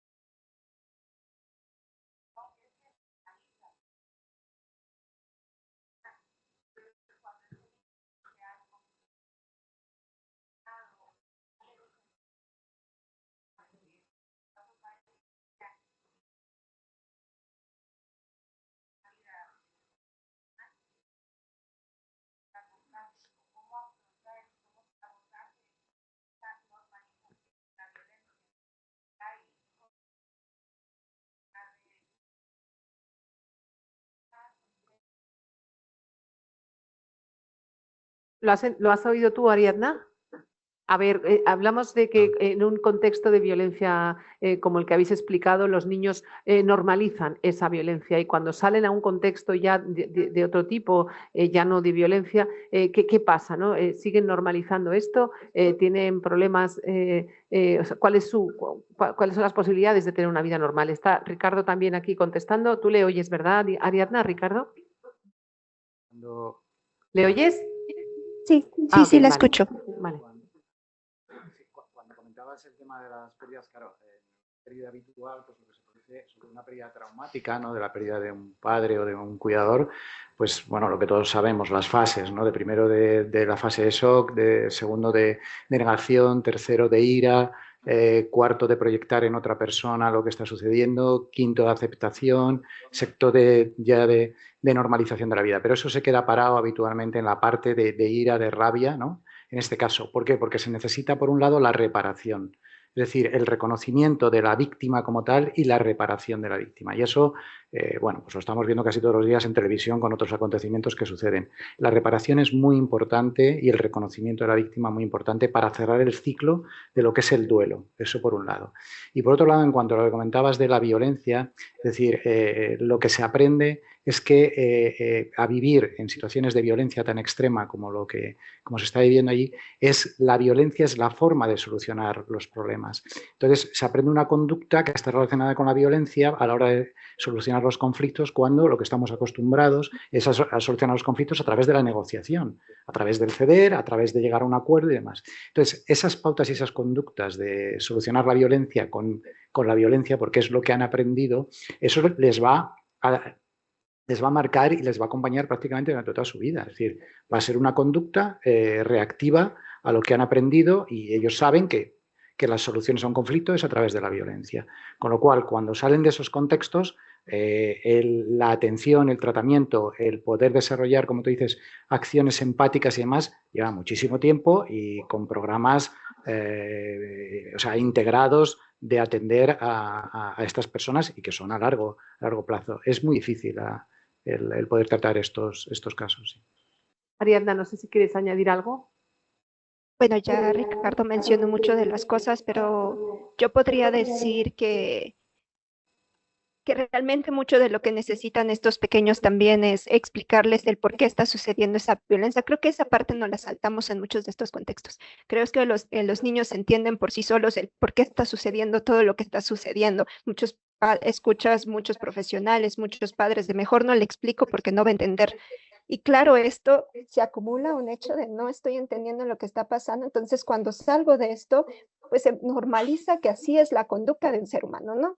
Realmente no entiendo el causa-efecto, no sé qué está pasando. Entonces, claro que existe más posibilidad de que ellos lo sigan, haciendo, aunque lo saques de ese contexto, pues al final, como dice Ricardo, lo van a seguir pensando de esa manera, ¿no?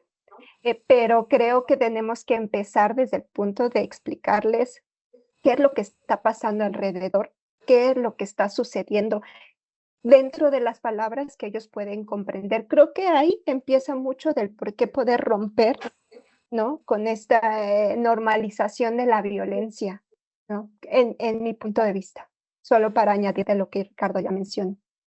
Yo quería además apuntar una pregunta que veo que está haciendo mucha gente online, que yo también la tenía, porque bueno, un paracetamol ataca la fiebre, un antibiótico, una infección, pero ¿cómo se combate el odio que pueden hacer en el corazón de estos pequeños, ese resentimiento y ya no te digo el trauma, que eso también, pero es mucho peor, ¿no? Cuando creces con esto, ¿cómo se previene, si se puede prevenir y cómo se curan estos niños? ¿Pueden realmente ser niños, ya me refiero más, claro, a los contextos bélicos, en niños normales?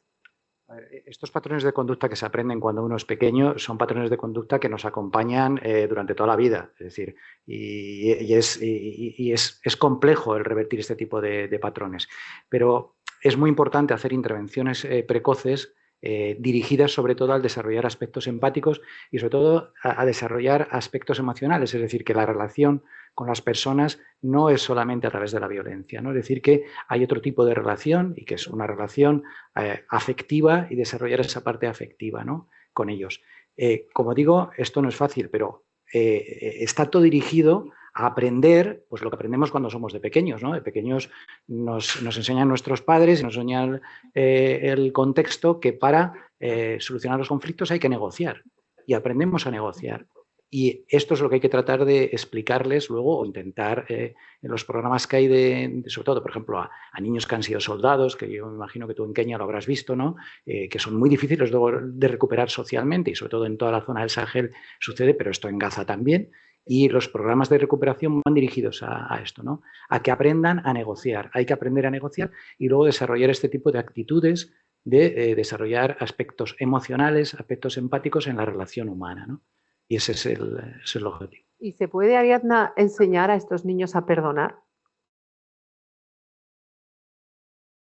Creo que al final creo que llegamos al punto de perdonar a qué, ¿no? Porque creo que esto es el perdonar a lo que se hizo, perdonar a quien lo hizo. Yo creo que llegamos al punto nuevamente de perdonar. Solo lo que se puede lograr es un perdonar dentro, ¿no?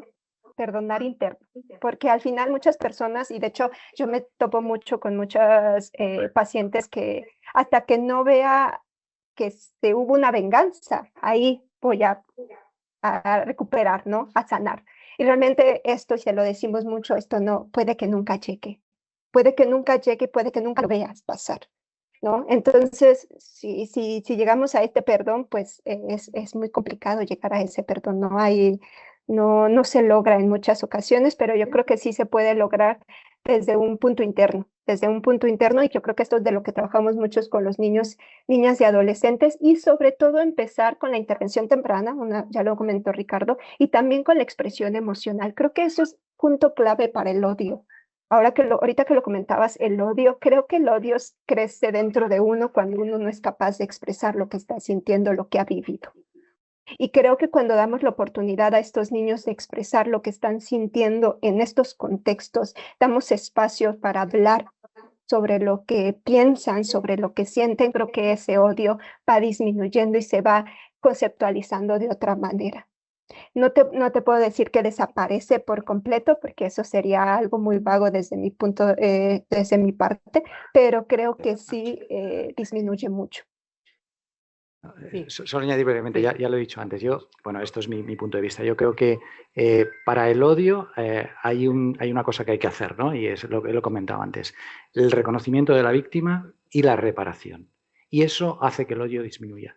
El odio va a estar ahí y, a ver, los humanos tenemos una memoria impresionante. O sea, es que cualquier cosa que nos suceda de pequeño, vamos, lo vamos a tener ahí, y si es traumática, mucho más. Y el odio, pues lo va a tener durante toda su vida. Pero otra cosa es tener un odio contenido que no te impida el poder tener una relación normal y una interacción con las personas y socialmente, como todo, pero para disminuirlo y para, digamos, que las personas puedan desarrollarse de una forma equilibrada socialmente, yo considero que el reconocimiento y la reparación son claves.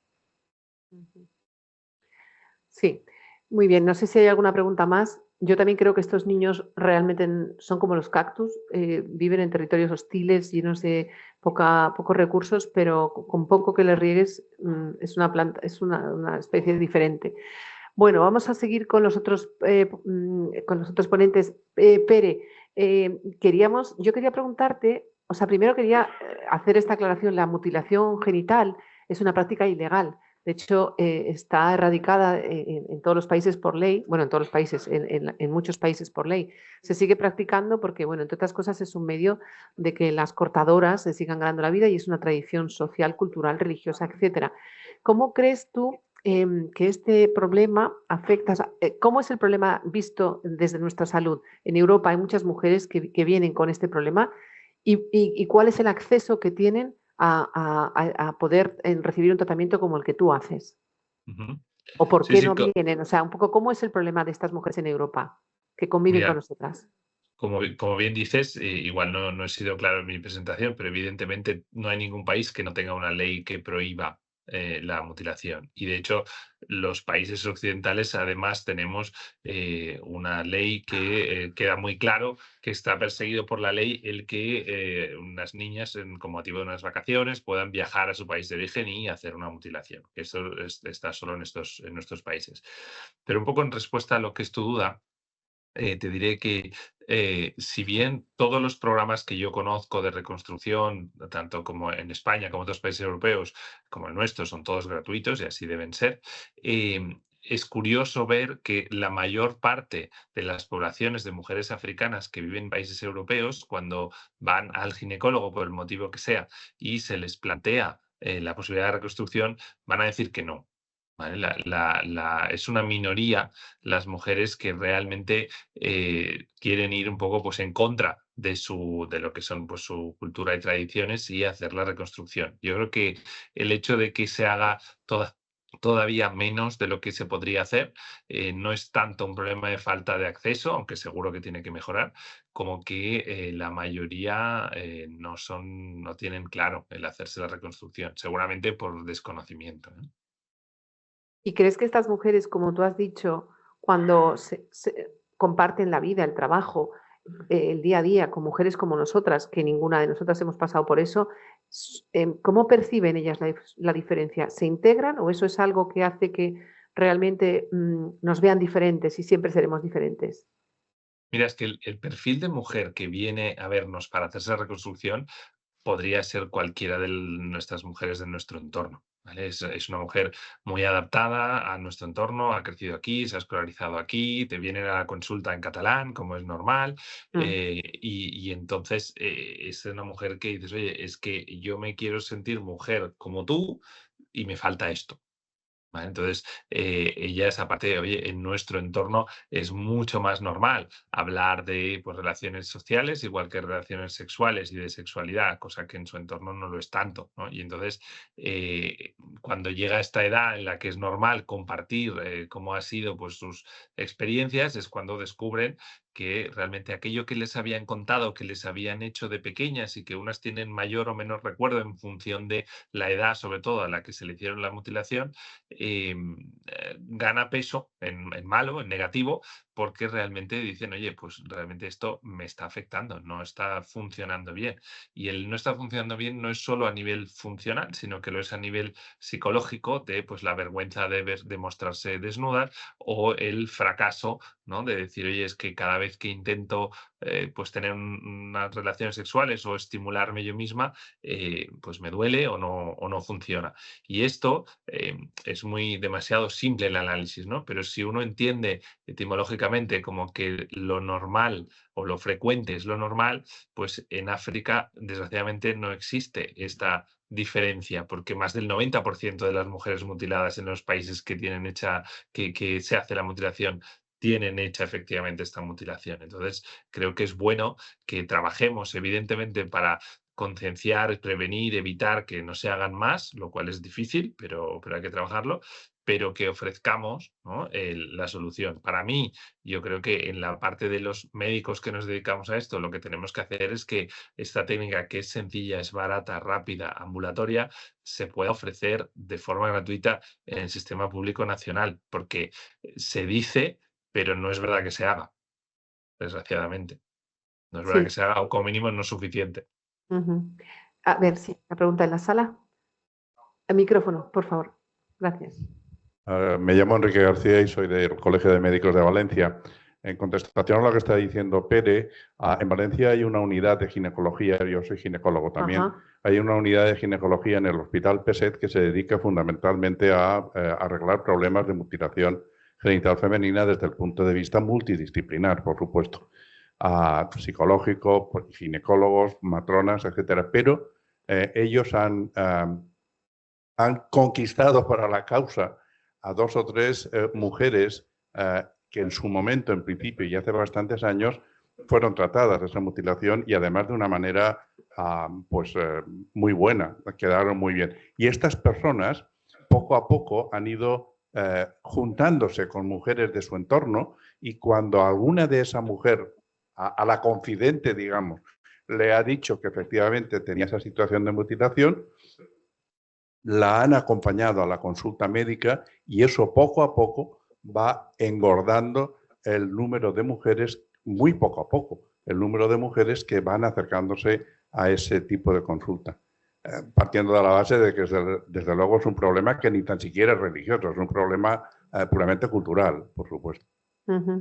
Gracias por el comentario. La verdad es que el equipo del PESET lo conozco muy bien porque fue en 2010 que vinieron a formarse a Barcelona y después estuve yo operando con ellos en un par de ocasiones y desde entonces está haciendo mucho trabajo. El problema es que no son suficientes o no es suficiente la dispersión territorial de la técnica alrededor de España. Como bien dices, a la que montas una unidad que trabaje en esto, tus propias pacientes son las mejores embajadoras.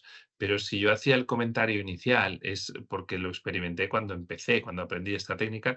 Yo estuve 2 años viviendo en París, trabajando en un hospital donde había una comunidad africana enorme y las tratábamos pues sus problemas de miomas y de todo tipo de patologías. Y yo, como apasionado de la cirugía humanitaria, pues descubrí allí, conocí al urólogo, a Pierre Foldés, descubrí la reconstrucción y claro, yo a todas las que venían por cualquier cosa que tenían hecho una ablación, les hablaba de esto. Realmente la que viene por cualquier cosa es difícil, muy difícil que se lo quiera hacer. Diferente es cuando, como tú decías en el PSET o nosotros en Barcelona, cuando me vienen a ver por la reconstrucción, casi todas se operarán. Son muy pocas las que vienen a verte y no se operan si está indicado. ¿Hay alguna pregunta más? Sí, un momento que te pasan el micrófono. Buenas. ¿Y habría alguna estrategia para que las niñas que llegan mutiladas puedan ser, se les ofrezca el tratamiento antes de que lleguen adultas y con 30 años vayan a intentar quedarse embarazadas, por ejemplo, o se quejen de complicaciones, pues eso, cuando tienen un montón de años. Una estrategia un poco más para cogerlo antes, porque al final igual vienen muy chiquitinas, pero con la mutilación hecha. No sé si esto se plantea a nivel nacional como opción. Mira, la mutilación, como bien dices, se suele hacer en edades muy tempranas. Y ellas siempre tienen algo de recuerdo, pero hay veces que se hace de realmente muy bebés. Y nosotros desde el principio, cuando pusimos en marcha el protocolo, vimos que no era muy recomendable el hacer una reconstrucción en edad muy temprana porque teníamos miedo de que estas niñas lo vivieran como una segunda mutilación, o una agresión de nuevo, aunque el contexto sea totalmente distinto. Y entonces decidimos que no hacía falta esperar a la mayoría de edad, pero sí que a tener pues una edad suficiente para comprender un poco pues la motivación y las expectativas del proceso y poder hacer un poco de intercambio. No esperamos a mayoría de edad, no esperamos a que haya tenido experiencias sexuales forzosamente, aunque sí que recomendamos que se haya podido autoexplorar y conocer. Básicamente es esto. Solo operamos a niñas pequeñas que de base tengan algún problema añadido, más allá de lo estrictamente sexual. La que tiene una fístula, por supuesto, la que tiene pues, un trastorno para la micción o infecciones de repetición porque hay un problema en el drenaje de flujo vaginal. Estas son las únicas que operamos cuando tienen esto, pues 8, 9 o 10 años. Muy bien. Bueno, pues yo creo que de momento vamos a dar paso ahora a las preguntas para Tude. Ojalá algún día podamos acabar con esta lacra para la salud de las mujeres, que es la mutilación genital femenina. Bueno, lo tuyo sí que es un temazo, un tema aparte, porque es otra dimensión, ¿no? En los cuidados paliativos. Eso ya es entrar en algo muy delicado, muy sofisticado, y que muchas veces en estos medios donde nosotros nos movemos, donde te encuentras a los niños, por ejemplo, antes has hablado de los niños sufriendo, muriendo, agonizando en dolor, y a lo mejor están sin un paracetamol porque no lo hay, o porque la persona que está a su cargo no es consciente de que el dolor hay que paliarlo, o de que las moscas se lo están comiendo y está lleno de bichos, o los niños quemados, ¿cómo están los niños? Entonces, ¿cómo o sea, ¿en qué punto está realmente? Porque yo no lo he visto nunca, el que haya cuidados paliativos o sedaciones o tal, eso yo no lo he visto.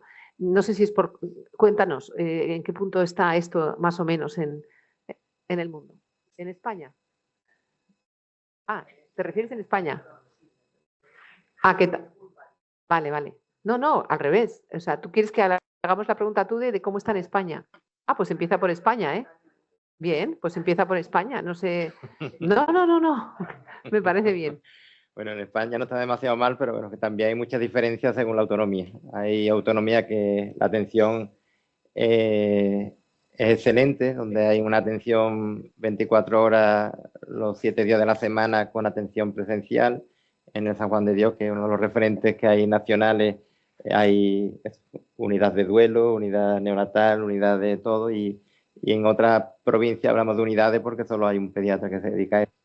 Entonces hay muchas diferencias, se está trabajando, se está avanzando muchísimo y bueno, se están aumentando los equipos y se está aumentando la asistencia telefónica localizada para atender a todas estas familias que tienen no solo niños oncológicos, sino bueno, la gran mayoría de los niños de cuidados paliativos son niños con otro tipo de patología y bueno, poco a poco vamos creciendo, no estamos tan mal, pero tenemos mucho que avanzar, ¿no?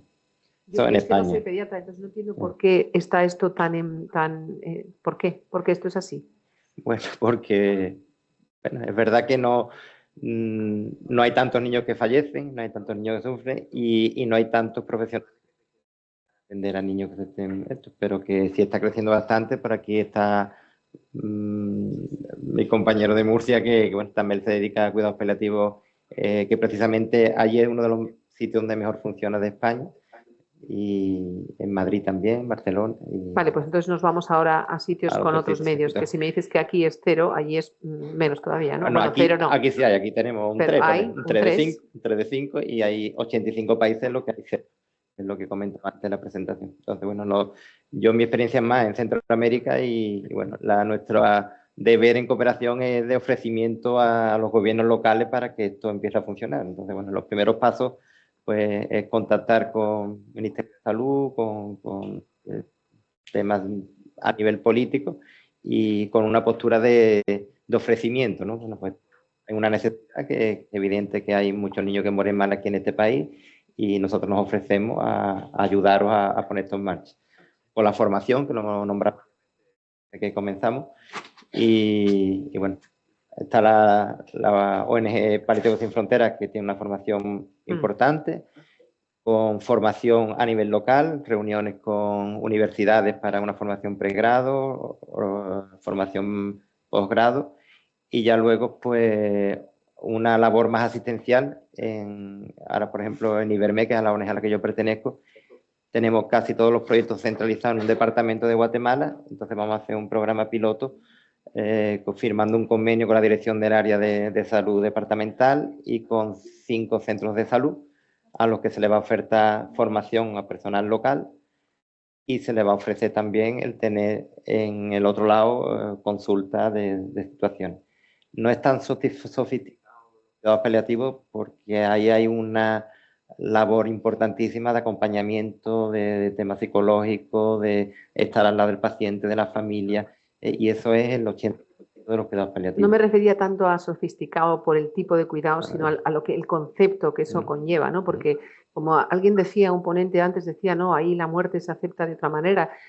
Culturalmente el salto también es muy grande, ¿no? Y en ese sentido es a lo que yo me refería. Sí, es difícil lo que apasiona de la medicina, ¿no? Yo siempre en alguna charla que he dado temas del arte de la medicina, es que fármaco, medicina, sino eso de tú tener que manejar situaciones tan diversas como cómo un niño que se está muriendo, tú tienes que hablar con el padre para que no abandone la atención a otro de los hermanos, o la abuela que está ahí también como un pilar fundamental, y manejar toda esta situación para que no haya un duelo patológico, luego ese seguimiento, porque el cuidado paliativo no acaba con el fallecimiento, sino con todo lo que es el duelo, y bueno, y ese primer contacto cuando hay un diagnóstico, es que es algo tan apasionante que la primera palabra o que suele salir cuando uno te dice cuidados paliativos pediátricos, dice, ostras, qué duro, ¿no? Pero es un mundo tan necesario, tan apasionante y tan que hace falta que hay que ponerlo como lo estamos poniendo aquí y tanto en España como en otros países mucho más atrás. Bueno, me gustaría, solo nos da tiempo para una pregunta más, para Tude, si hay alguien en la audiencia que quiera hacerla. Sí, adelante, porque son las 2 y a las 2 en punto nos vamos. Sí. Hola, otra vez. Hola. Cuando lo exponen a los distintos gobiernos, ¿cuál es la respuesta general? O sea, ¿y cuál es la reticencia que se encuentra más frecuentemente a la hora de, porque hay países que son muy reticentes al uso de opiáceos y cosas, bueno, gracias. Gracias. Es muy complejo comenzar cualquier cosa en cooperación, es muy complejo. Ellos, por ejemplo, normalmente hay buena aceptación en este sentido, bueno, es un tema muy sensible el atender a niños que están en el final de vida, ¿no? Entonces la aceptación es grande, pero pasa igual que en España, como no hay dinero, pues es complicado, entonces hay que buscar dinero.